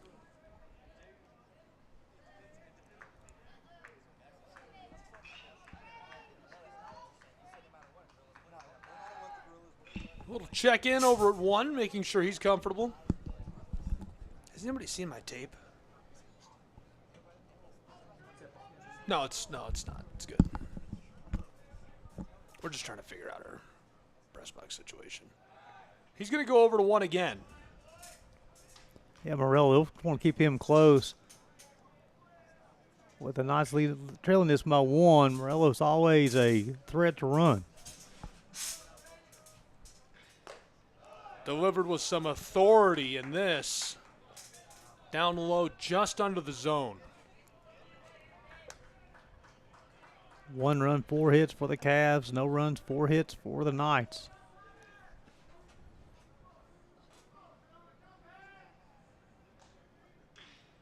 Looks like he wants to go to 1 again. Instead, the delivery. Banger to the left, controlled. 6, 4, 3. Gone. The double play retires the side in Kingsport, Tennessee. What a move. As we've got a night slow to rise. We'll break with these 2 programs. 1-0, Montreat Cavaliers out in front.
We're back in Kingsport, Tennessee, where it's 1-0.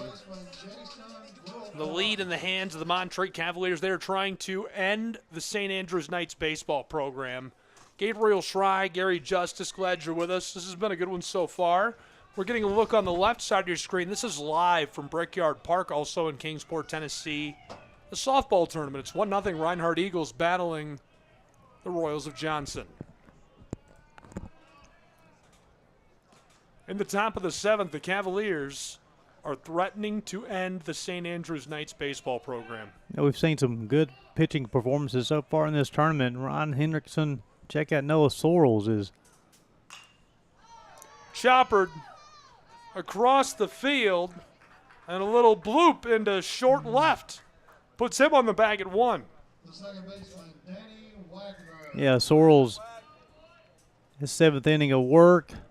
4 hits allowed so far, a run, walked 4, struck out 3. He's thrown 109 pitches so far. We talked about those great pitching performances we've seen so far this week, and Noah Sorrells and Ryan Hendrickson, they're delivering one for each of their ball clubs today. So 1 away, that's 1-0. Start having some action in the St. Andrew Knights bullpen. Floated right side, he's in danger. This could be controlled, and the Knights send him back to the dugout. This time it's Ojea. Ojea does a good job out in right field. The catcher, Dean Davis. It will attract the baseball.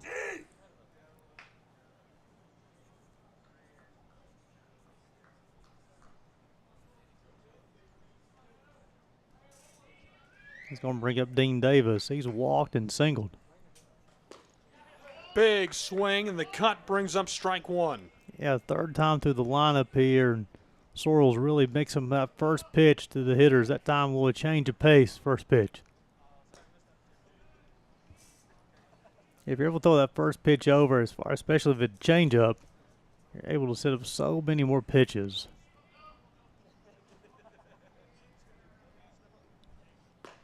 Count even at 1, and this one paints the corner to make it 1-2.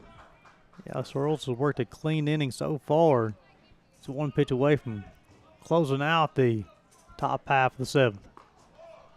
So I guess one question I have that we should probably find out, I bet Jay Stansel would know this. Is this the last active program from St. Andrews University? Is there anything else still going? I believe this is the last competitive team they have. Count even at 2. This is delivered and fills the count. St. Andrews is fighting for their logo to live on for one more day in the 2025 AAC baseball tournament. 2 away. The Montreat Cavaliers are looking to erase them. Payoff pitch. Banger! Blooped into right field down the line. This is collected by Ojea, but on board with a great strike of the ball is Davis. Yeah, Davis, a hot day continues. He's been on base all 3 times. Now allow Caden Ethier to come run for him. Zeb Marquis will be the hitter. He's bounced out 5-3, struck out, and he's also bounced into a 6-4-3 double play. If he's able to reach, Hyder Morelos will hit.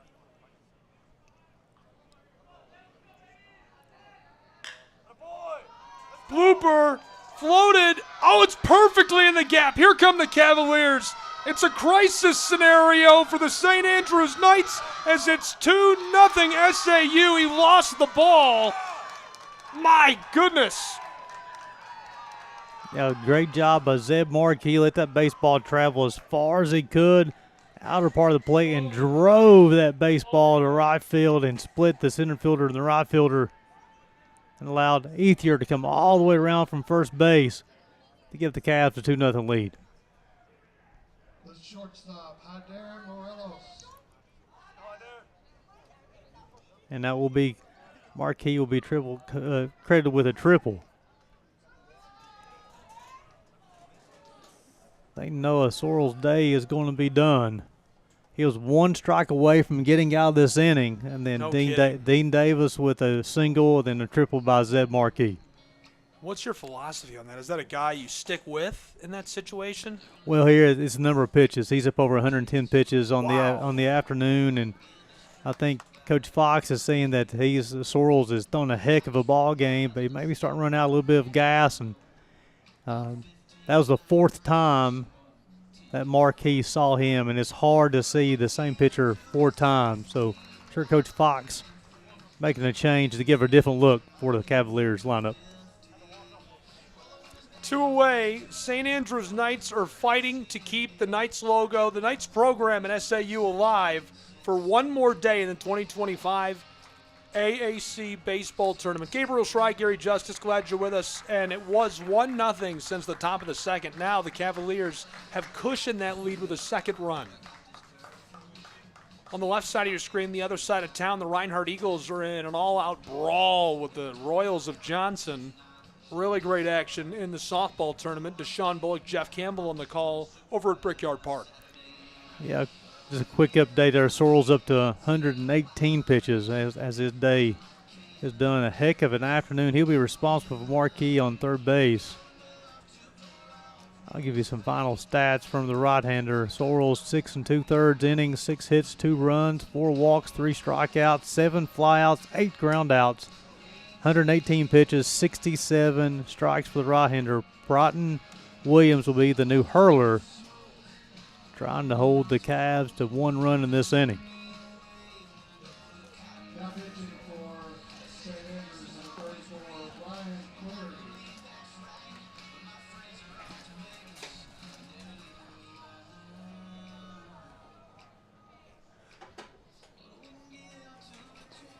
Getting warmed up, 2 away. He'll look to close out the side. Again, it's 1-0 on the other side of town at Brickyard Park.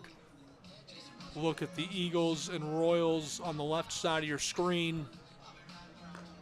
Reinhardt University softball is probably, I don't know. Well, actually, we just saw St. Thomas men's volleyball. I was going to say Reinhardt softball might be the most dominant program in the AAC. But St. Thomas men's volleyball is wild. Well, we had an opportunity to watch them compete a couple weeks ago, and on the other side of the volleyball, on the women's side, Columbia International has a pretty competitive women's volleyball team too. So you talk about there's some competitive teams all around the AAC, and this is a fun conference to watch. It don't matter what the sport is. Very, very competitive. Morelos 1 for 3, flew out to the right field and center field, and he's also singled. Have an opportunity to hit with a runner on third base. Nice delivery. Check out the new pitcher is going to be Ryan Cleary, not Williams.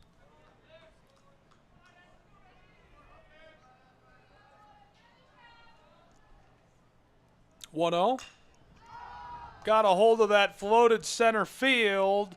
This will retire the side if he can control it, and he does. Getting onto that is Santucci, and he'll send us to break in the dugout where it's 2-0 Montreat Cavaliers.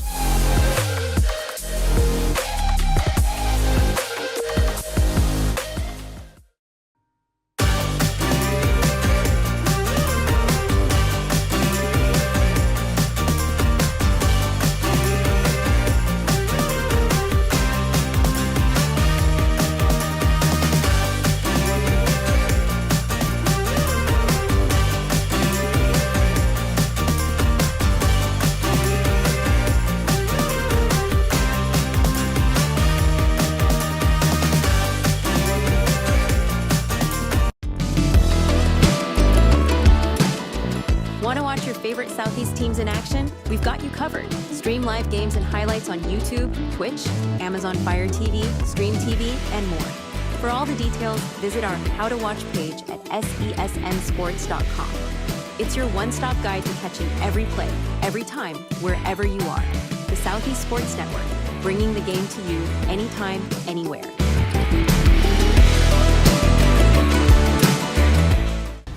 At the U.S. Center for Safe Sport, we see champions everywhere we look. In every sport, on every court, we're building a foundation to ensure all athletes are safe, supported, and strengthened. At the U.S. Center for Safe Sport, ending abuse is not just our job. It's our promise.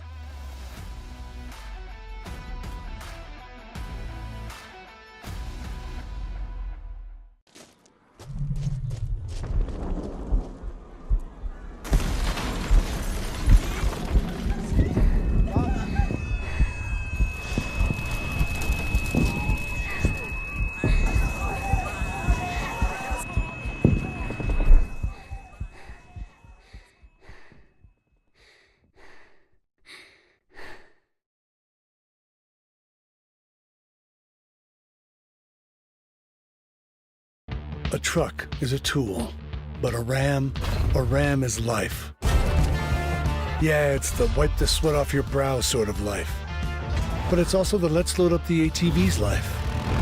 The my kids play way too many sports life. The let's find a secret spot to fish life.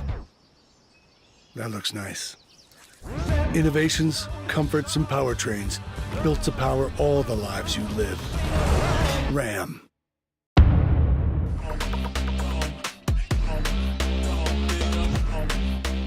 In Kingsport, we've got a meeting on the mound, Gary. Yeah, Hendrickson went out and he completed his warm-up tosses. And I'm looking in the bullpen to see if there's nobody throwing now. There's a catcher running to the bullpen very quickly now. Hendrickson so far, 6 innings pitched, 4 hits, 3 strikeouts, 4 flyouts, 9 groundouts, 72 pitches, 48 strikes. He's pointing at his right knee.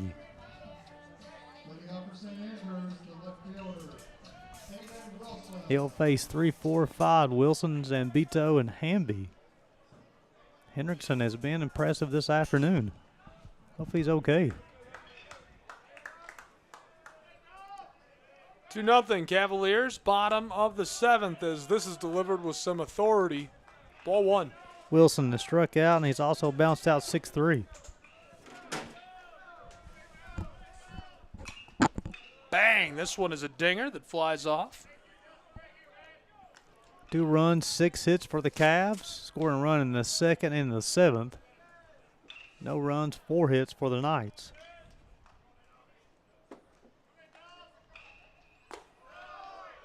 Tried to get some sauce on that, misfired. Ball 2, strike 1.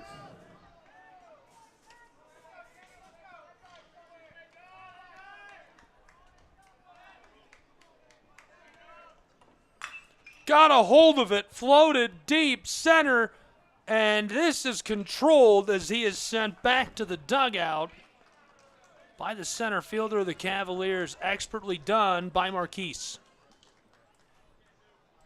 So you have a hitter for Zambito.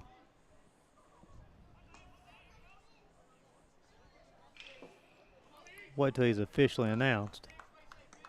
Always wait until they're officially announced. Montreat's coaching staff might be the most heinous camera obstruction team I've ever seen. They want the airtime. They like it. I know it's valuable. 1 away. 0-1. This be Eric Cantu will be the pinch hitter. He'll hit for Zambito.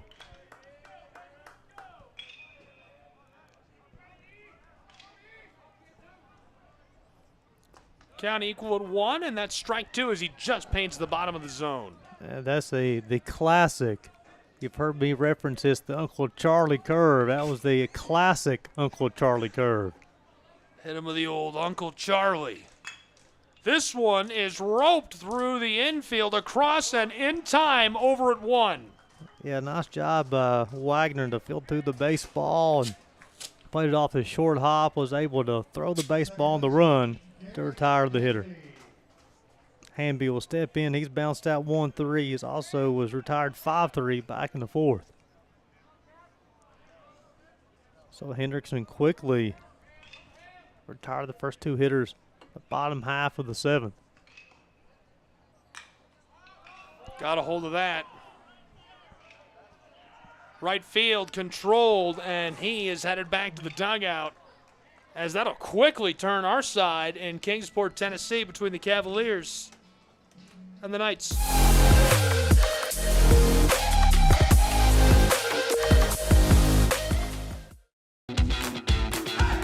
Welcome to SESN, your ticket to the front row of the sports world, covering local, regional, and national events.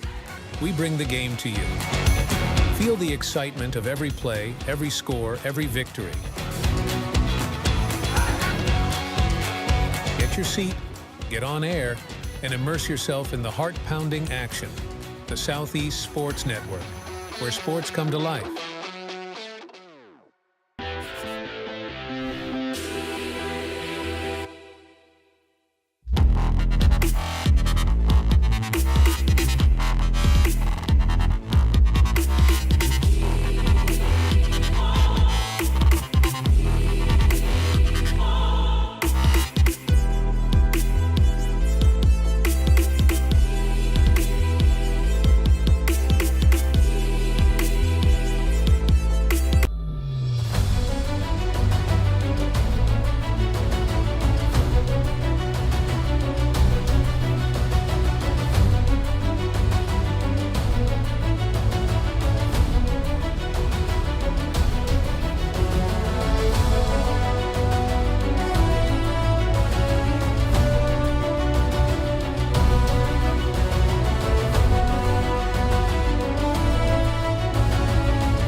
I'm Smokey Bear, and I made an assistant to help you prevent wildfires. Dude, I've got this. I've been camping since I was 5 years old. But I am a camping Back in Kingsport, Tennessee.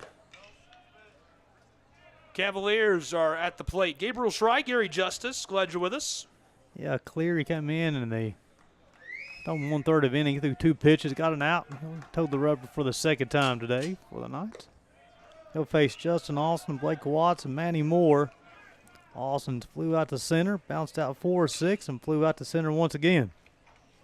2 balls, no strikes at this AB. Cavs hold on to a 2-0 lead in top half of the 8th. Suffers a strike with 2 balls already up there on the scoreboard. Yeah, I'm just amazed with where the second baseman, the shortstop's playing here. This Hamby, the second baseman's playing 7 strides into right field. Delivered across. 3 balls and a strike, and when you're up 2 as a hitter, you're able to lock into one pitch in one spot. If it's there, you got to hit as hard as you can. If it's not there, let it go. Fight on the next pitch. Top of the 8th, the 3-1 is smoked to left field and gets down with a little bloop as he's onto the bag over at 1. Leadoff single for the Cavs, get things going. That'll be their 7th hit of the day. He'll bring up Blake Watts. 1 for 3 on the afternoon. He had a single back in the 4th.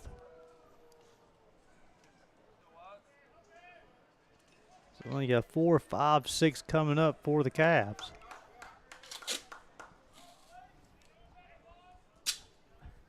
I'm on my 9th strip of tape on our wide camera, and it's still not fixed as this one skeeters through the turf for ball 1. Do you think that a 10th strip of tape will fix the camera? Yeah, one way to find out. Short lead for Austin at first base. Shows bunt, puts it down. There it is. He's free and running. Plays a at little first. toss to 1. That's in time. He'll head back to the dugout. That'll be the first out of the inning. That's a key one as a runner advance from first to second. Bring up Manny Moore. He's had a good day. Double back in the second and scored a run. Sacrifice bunt. He also walked in the 6th.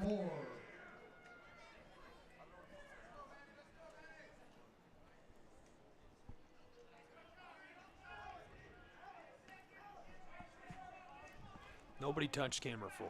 So this could be an intentional walk. Interesting. So 2 on board for the Cavaliers with 1 away. They're looking for an insurance run on a 2-0 lead. Yeah, the intentional walk is a strategy. So we're going to have a runner for Austin at second. Coach Fox is going to call a timeout, go to the mound. Actually, Coach Beck is just wanting to have an offensive timeout. Understandable. Probably a great strategy. 2-0 ball game. This is a key at bat right now.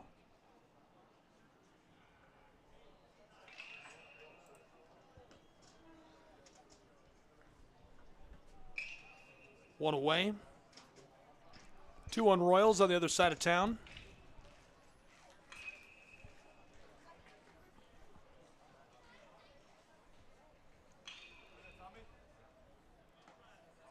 I'm sure the coaching staff just reminding the defense what to do on the anticipation of a potential bunt. I wouldn't think Montos would actually going to have a pinch hitter. So you'll have Tommy Ramos will hit for Montos.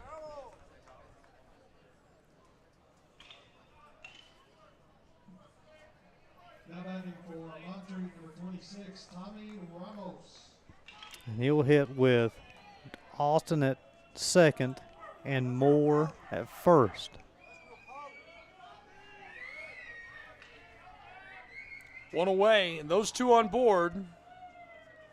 Gary, the Cavaliers, how important do you think scoring a run here is, do you think St. Andrews has some gas left in the tank and is going to be able to surge back in the bottom side of these innings? Well, Hendrickson is, he's pitched extremely well. Pitch count, he's at 81 pitches. He's got him off balance, but he's getting to a fourth time to the lineup. So Ramos will foul that one off. Any additional run adds additional pressure, especially you start thinking about the pressure of having an elimination game. So the bigger the deficit gets, the more pressure is built. But also you can create some momentum. You get a double play ball here, get out of the jam.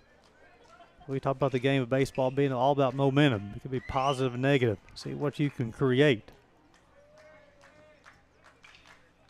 1-1.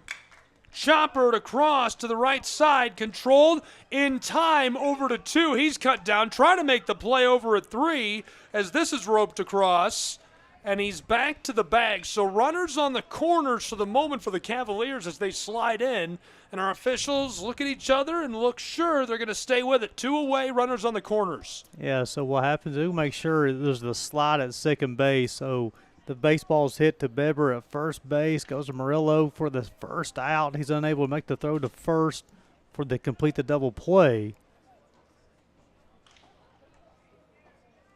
And that's what they're going to have a meeting on the mound.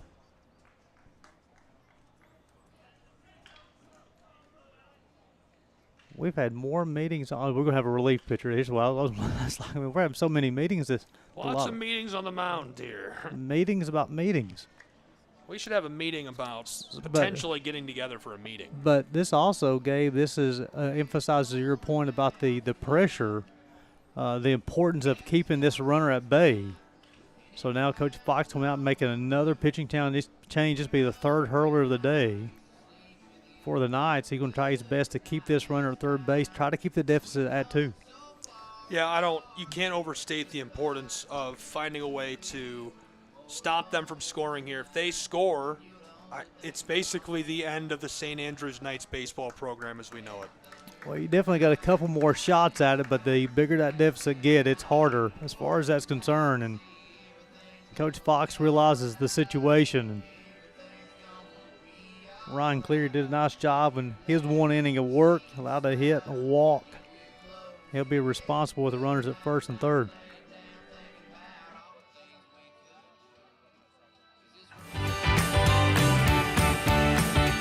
Stay connected with the Appalachian Athletic Conference and the Southeast Sports Network all season long. Follow along on Facebook, Instagram, YouTube, and X for the latest scores, highlights, and exclusive content. Don't miss a moment. Visit their websites and get connected today. I've been alerted that NAIA ball is in the comments on one of our feeds. They want to know when we're going to get to the Waffle House talk. When are we going to get to the Waffle House? When are we going to get down to business and get all these crew members of SCSN over to Waffle House? You know what? We just got to have people we have to be dedicated to it. I'll tell you. Actually, I should be talking right to Todd Agnew. Todd Agnew calls games for UT Chattanooga on ESPN. He's the radio analyst with Jim Reynolds for UTC football. And he's a vice president at Waffle House. Todd, we talk about where is my hat, hoodie, Waffle House backpack? Where's my Waffle House swag? We talk a lot about. I tweet about Waffle House 3 times a week. Yeah, I have to have a hat that says covered and smothered. Come on now, come on. Where is my Waffle House gear? I also, a funny story about a little Waffle House with Gabriel Schry. Last time we went, he got a waffle. And they forgot to put chocolate chips on it. He asked for it, and they actually brought him a cup of chocolate chips to put on his waffle. What service? That's Waffle House. Don't tell them I'm a kid. Gary eats his cheeseburgers without condiments. He eats boneless chicken wings. And we've got a play out at 2 as he's able to glide down to the bag and is in scoring position. Yeah, as Tommy Ramos, they call it catcher's indifference when he takes off. There's not a throw, but Ramos will be in scoring position with 2 outs. Jason Brulport, the hitter, the first baseman.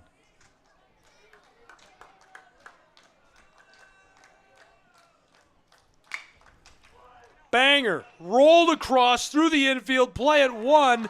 That is in time and retires the side. St. Andrews and the Knights are fighting to stay alive and keep their program going for at least one more day in the 2025 AAC Baseball Tournament on the Southeast Sports Network.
Bring in the audio until we come back over here from Deshaun Bullock and Jeff Campbell.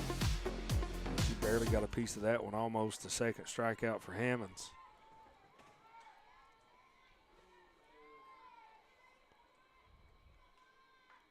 Next pitch. That goes right past the infield. She will get the single. A little opposite field slap hit for Morehouse. Just poked it over the head of the shortstop and the third baseman. Right where the dirt meets the grass leads to a hit for Morehouse. Morehouse.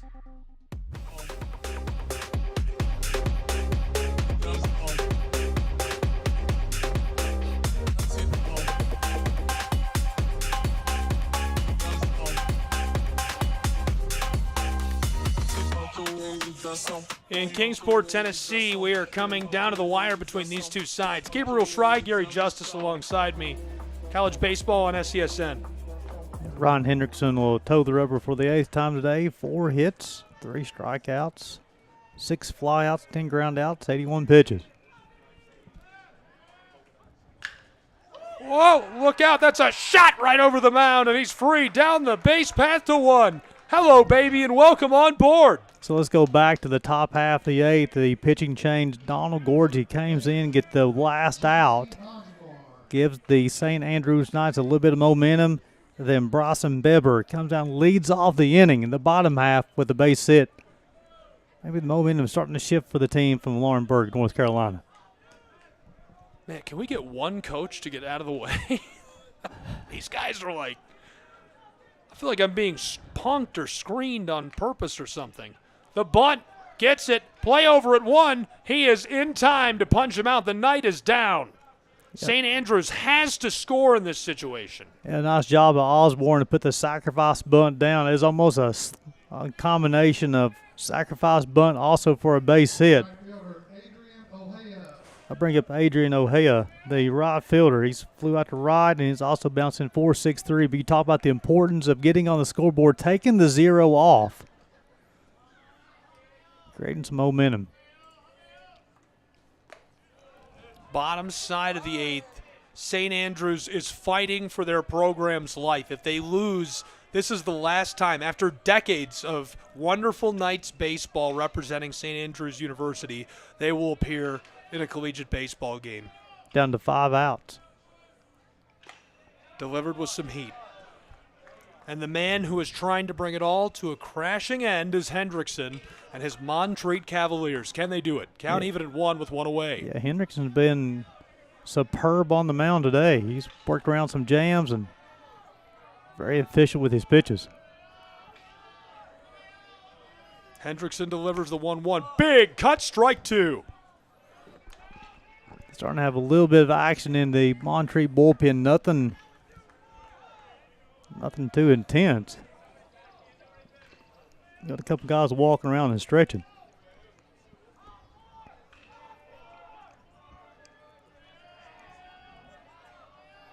One, two.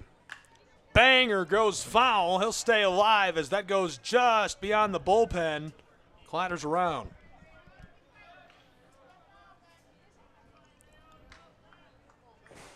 Well, Hayod does a nice job there and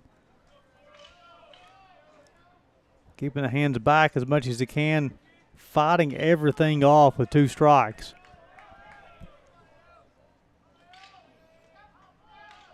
One, two. Watch that go by.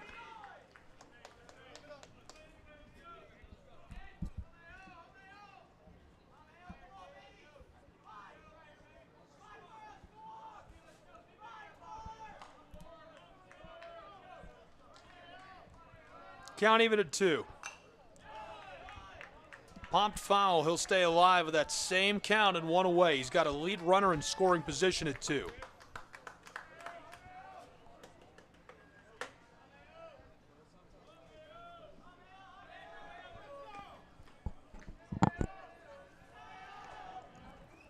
Hendrickson staring down the night. And now the 2-2. Clattered foul. He is fighting that pitch count. Did a nice job, the right fielder for the Knights, spoiling a lot of good pitches from Hendrickson. 3rd time through the lineup.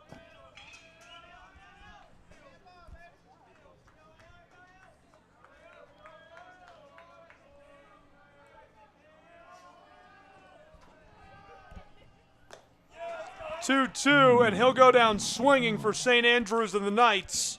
Lead runner at 2 and 2 away for SAU. That'll be the 4th punch out of the afternoon for Hendrickson as he wins the battle.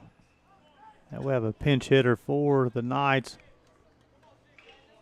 Pinch hit for Will Benjamin. Now hitting for St. Andrews, number 6, Isaiah Martin. Isaiah Martin will hit. 2 outs, runner on second base.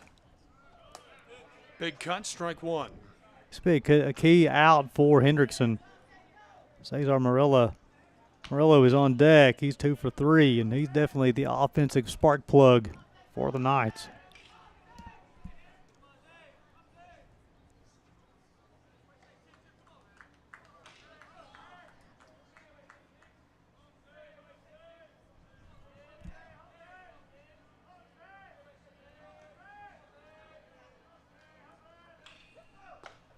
A 1 is delivered. He paints the corner for strike 2.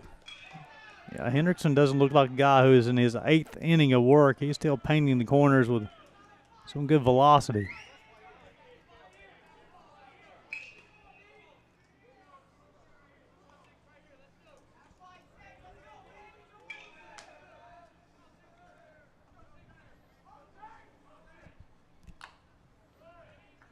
Took a big cut.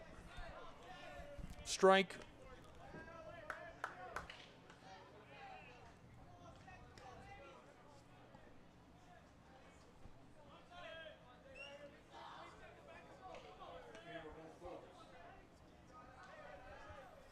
It's because of the coach.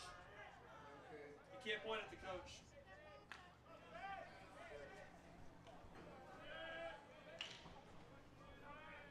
Oh, 2. Skeeters through the turf for ball 1.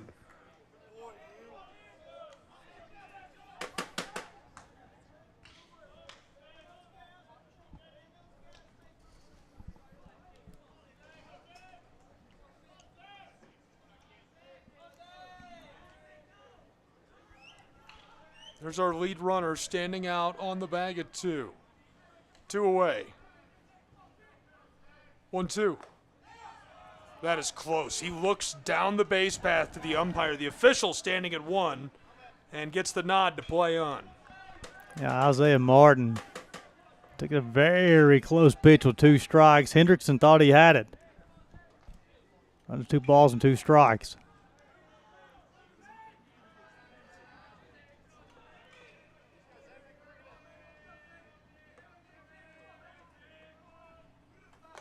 Delivered, big swing, he goes down. Bottom of the 8th, St. Andrews Knights are retired to the 9th inning. Will return as it's a 2-0 advantage in Kingsport.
In Kingsport, Tennessee, we have reached the top side of the 9th inning. Hello and welcome. Gabriel Schrei, Gary Justice alongside me. 0-1. Fouls off. Yeah, Donald Gorgie will toe the rubber for the second time. He come in the top half of the 8th and threw 2 pitches, got a key out. And he'll start a clean inning here in the 9th. So it'll be Wagner, Davis, and Marquis trying to add some insurance runs for the Cavs.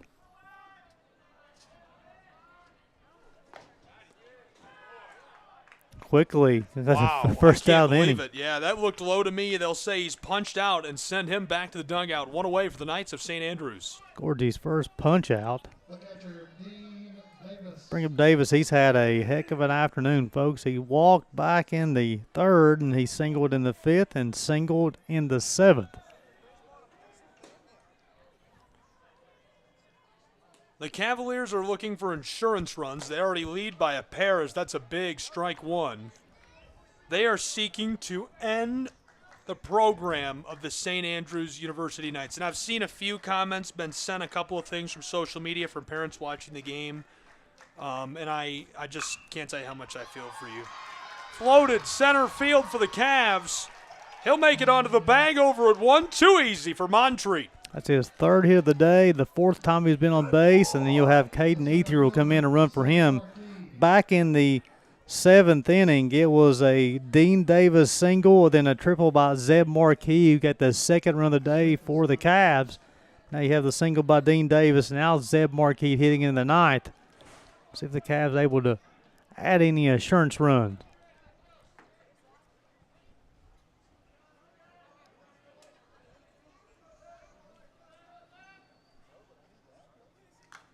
His first pitch is fouled off, nearly kills Gary Justice and I.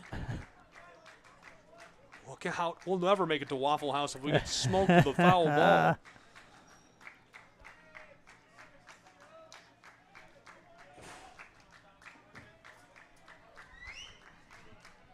With 1 away and 1 on board, the 0-1.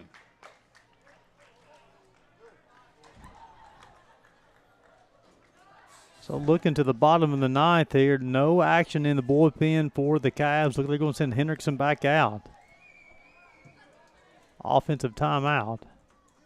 And that'll be the second one called by the Cavs, which I believe that will be their limit.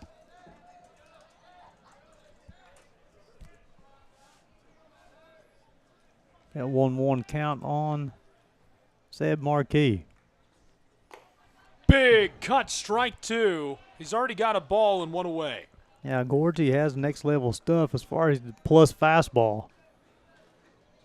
He typically close out ball games for them in the wins. Here he's just trying to hold the Cavs at bay to give his team an opportunity to fight in the bottom of the ninth. Big cut, and he'll strike out. Cavaliers got him trying to give it all to the ball. He'll head back to the dugout with 2 away. Yeah, that was his second strikeout for Gorgie here in the ninth inning. I'll bring up Hyder Morelos. He singled back in the third, and he's flown out to center twice and also flew out to right field. Switch hitting shortstop, hit from the left side facing the right-handed pitcher. St. Andrews Knights began competing in the Conference Carolinas in 1988. 6 players drafted in program history. They've been great the last 25 years. Long-time collegiate baseball program and the last active team for SAU as the school is closing. They are fighting in their final game ever to escape and move on and play one more game. And I can't tell you how impressed I am that Coach is paying for the team to be here. Yeah, leadership with the capital L. Definitely giving his seniors one last opportunity to compete. It's really cool. 2 away, 1-1. Ball 2. Morelos, if he's able to reach me, Justin Austin. Again, St. Andrews dropped a 3-2 contest last night. Trailing this one 2-0. So definitely Knights from Laurinburg traveled up to Kingsport. They've come to battle.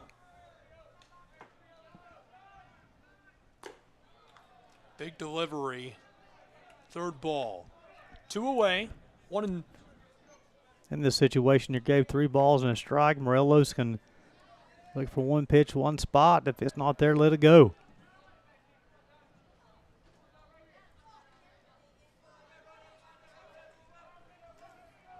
Wines delivers, bang, this one flies over the top up into the parking lot.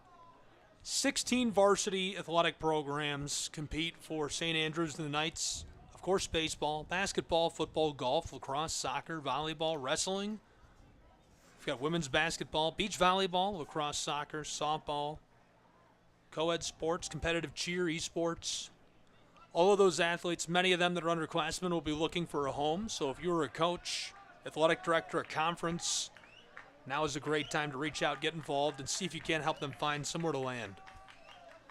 3-1.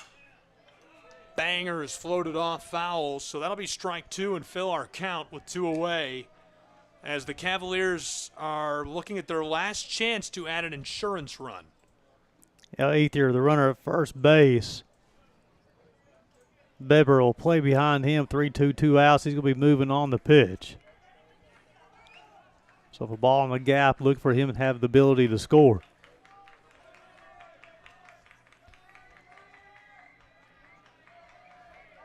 The payoff pitch. Got a hold of it. Driven across, controlled, and that retires the side. And so St. Andrews and the Knights will have one final chance to keep their program alive in Kingsport, Tennessee. We'll see if they can move on in the 2025 AAC Baseball Tournament when we return. 2-0, Montreat Cavs.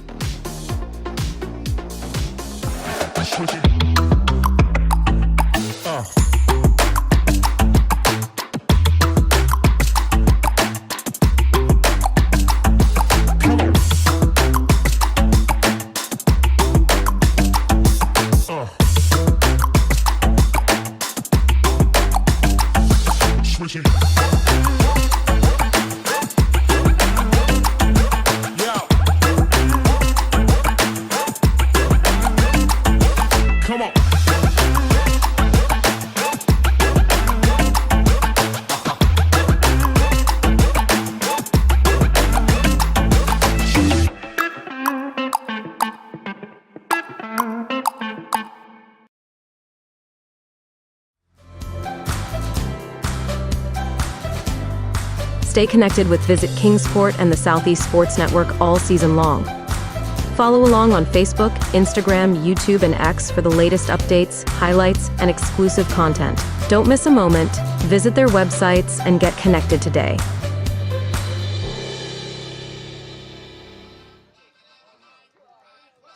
About to get back underway from Hunter Wright Stadium. On the other side of town, they're deadlocked, 2 runs apiece in the top of the 8th inning between Reinhardt and Johnson. That is a barn burner.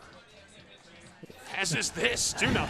Yeah, Ron Hendrickson Day is going to be done for Montreat in an elimination game. 8 innings pitched, 5 hits, 5 strikeouts, 6 flyouts, 11 groundouts, 99 total pitches, 68 strikes. The lefty come to play today. He'll hand the baseball over to Hunter Rast to see if he can close things out. You talked about St. Andrews. They have one last crack at it. It's the top part of their lineup. Morello, Santucci, and Wilson looking to try to extend this ball game. They need 2 runs to tie, 3 runs to win. Gabriel Schrei, Gary Justice, it's all come down to this for these 2 programs. An elimination game, the loser, one of them much higher stakes than the other, obviously. Strike 1 delivered. And Morello 2 for 3 on the afternoon. He singled in the first. He also singled in the 6th. Again, he's a walking double. If he gets on first, the likelihood of still in second is very high. 0-1 goes low and evens our count at 1. So St. Andrews, to keep the baseball team alive and keep the name of the Knights alive for even just one more inning, needs to score a pair of runs. It's the bottom of the 9th in the 2025 AAC baseball tournament. The delivery popped up. He's in trouble. Center field. It could be controlled. And this one is perfectly gloved by the center fielder of the Cavaliers, Marquise. He gets under it, and it's 1 away. Yeah, excellent job. Communication between the shortstop and the center fielder led to the first out of the inning. I'll bring up Caden Santucci, the center fielder himself. He's bounced into a double play and also bounced out 6-3. Getting that first out in the inning is huge. Has to step off. Santucci with 1 away, takes ball 1. You know, off air, Gabe, where the cameraman, Jeff Hubbard, had a question, what's in the back pocket of the hitters? What is in the back pocket? You'll see Santucci. You can't really see him from that camera angle, but it's sliding gloves now. They've been so many players would slide head first, have their hands out, and they'd end up with broken fingers. So now they're allowed to wear a protective glove. 2-0. This one rolls through to the backstop. Look out. You have ankle guards, which Santucci has one on his left ankle. You have the sliding glove. You have the elbow pads. You know, now also with the velocity, these guys throw the baseball. 3-0 delivery. Strike 1 just paints the corner. Be Santucci, then Aiden Wilson, then Josh Zambito. Bottom of the 9th, 3-1. Got a hold of that, goes foul, and so now the count full for Santucci and the St. Andrews Knights. Yeah, nice job of Rast to come back. He was down 3 balls, no strikes to Santucci. Pounded the zone for strike 1 and went right back in there for strike 2. Santucci fouls it off. Good battle between hitter and pitcher.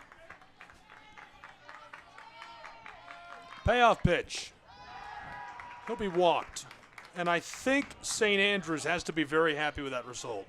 Well, also, this is the first free pass issued.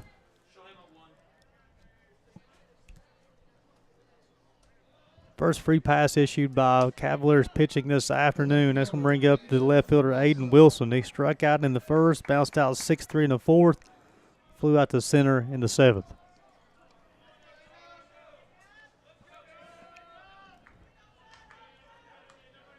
So we got the tying run at the plate.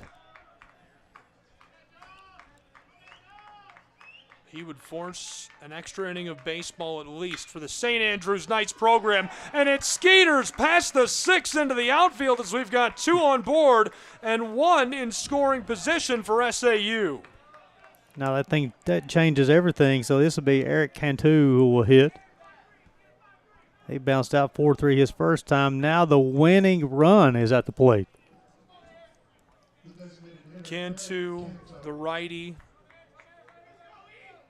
represents a program-extending run standing at the plate. He could keep the Knights alive an extra game, an extra day for St. Andrews University baseball. Ball one with 2 on board, the lead runner in scoring position. It's the bottom of the 9th with 1 away in Kingsport, Tennessee. College baseball on the Southeast Sports Network, as this is outside of the zone as well for a second ball. The pressure does not get higher than this for a college athlete. I just can't even imagine. Hunter Rice starting to fight his mechanics a little bit. He's falling off to the first base side of the rubber. Big delivery, and now a third ball. Will they walk him? Hamby is on the circle, the second baseman, and he's 0 for 3 today. Rice will get his sign from Davis here. Let's see if he can pick his leg straight up and go straight to the plate. 3-0. He'll walk him. The bases are loaded. The game-winning run standing on the bag at 1. The lead runner in prime scoring position at 3. St. Andrews with 1 away is looking to score 3 and extend the life of their program into Thursday. Welcome if you're just joining us. The dramatic conclusion underway between St. Andrews and Montreat. If St. Andrews can't pull out the bottom of this 9th inning, it's the end of their baseball program and really athletics for the St. Andrews Knights. This is the last team alive. So Murillo led off this inning for the Knights. He flew out to center field. Santucci walked. Wilson singled. And then Aaron Cateau, he walked, so got bases loaded. I think you're going to have a courtesy runner. Alfredo Jimenez Jr. will run. And he's going to run for Cantu at first base, which makes sense because if Jimenez Jr. at first base, if he scores, the ball game's over.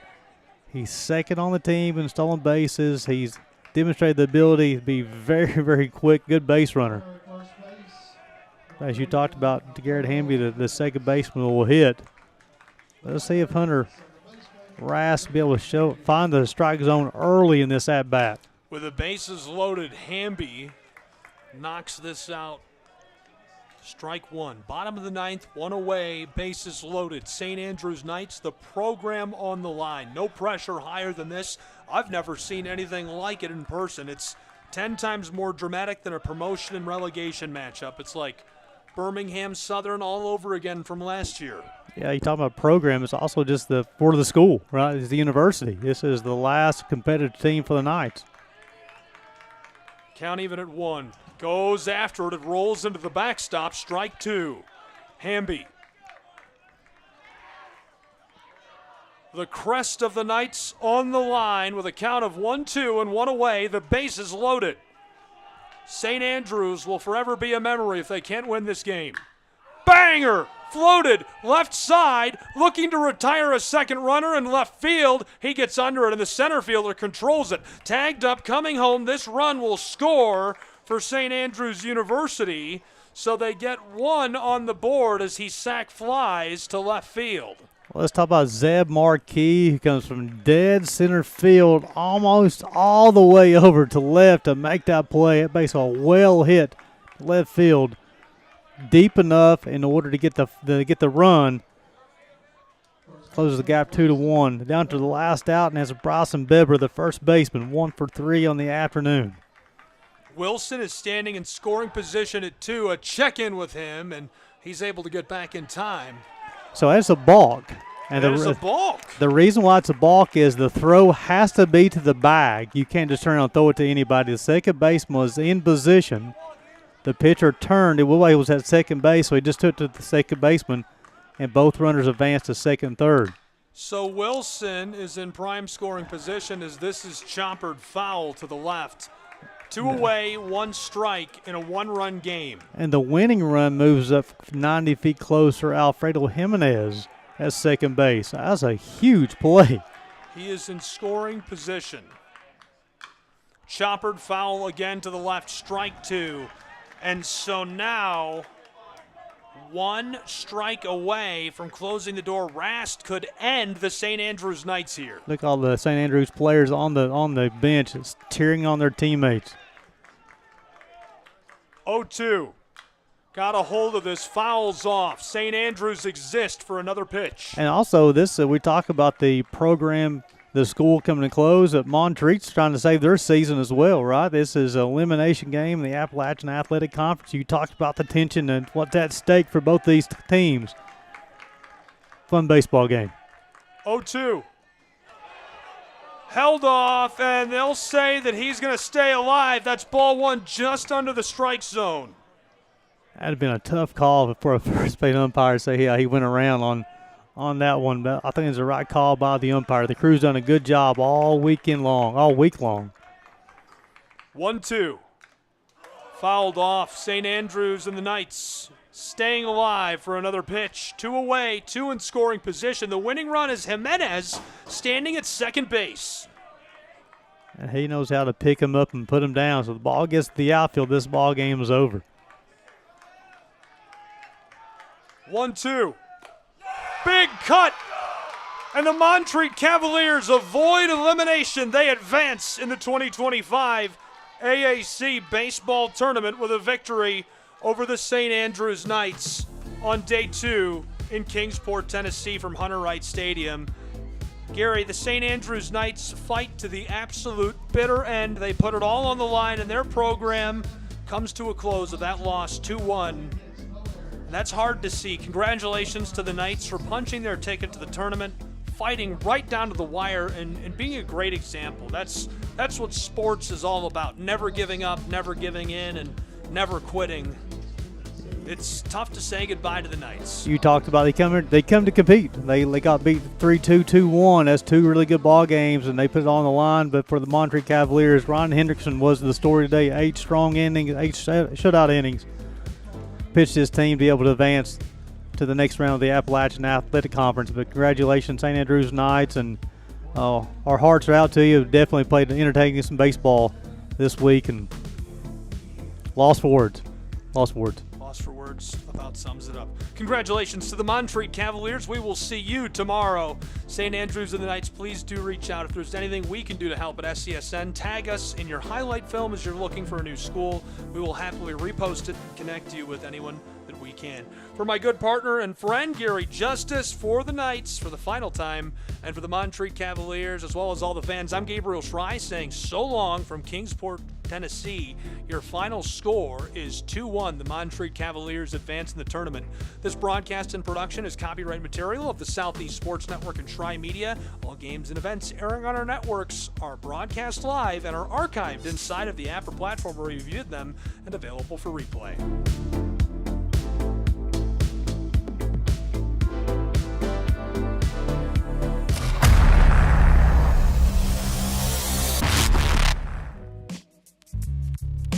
Hello, and thank you for joining us for today's broadcast. This broadcast is a product of Schrei Media, LLC. Unauthorized use, sale, or redistribution of this media in any form is strictly prohibited without the express written consent of Schrei Media. Radio and television mediums are encouraged to reach out. Thank you for tuning in. Enjoy the game.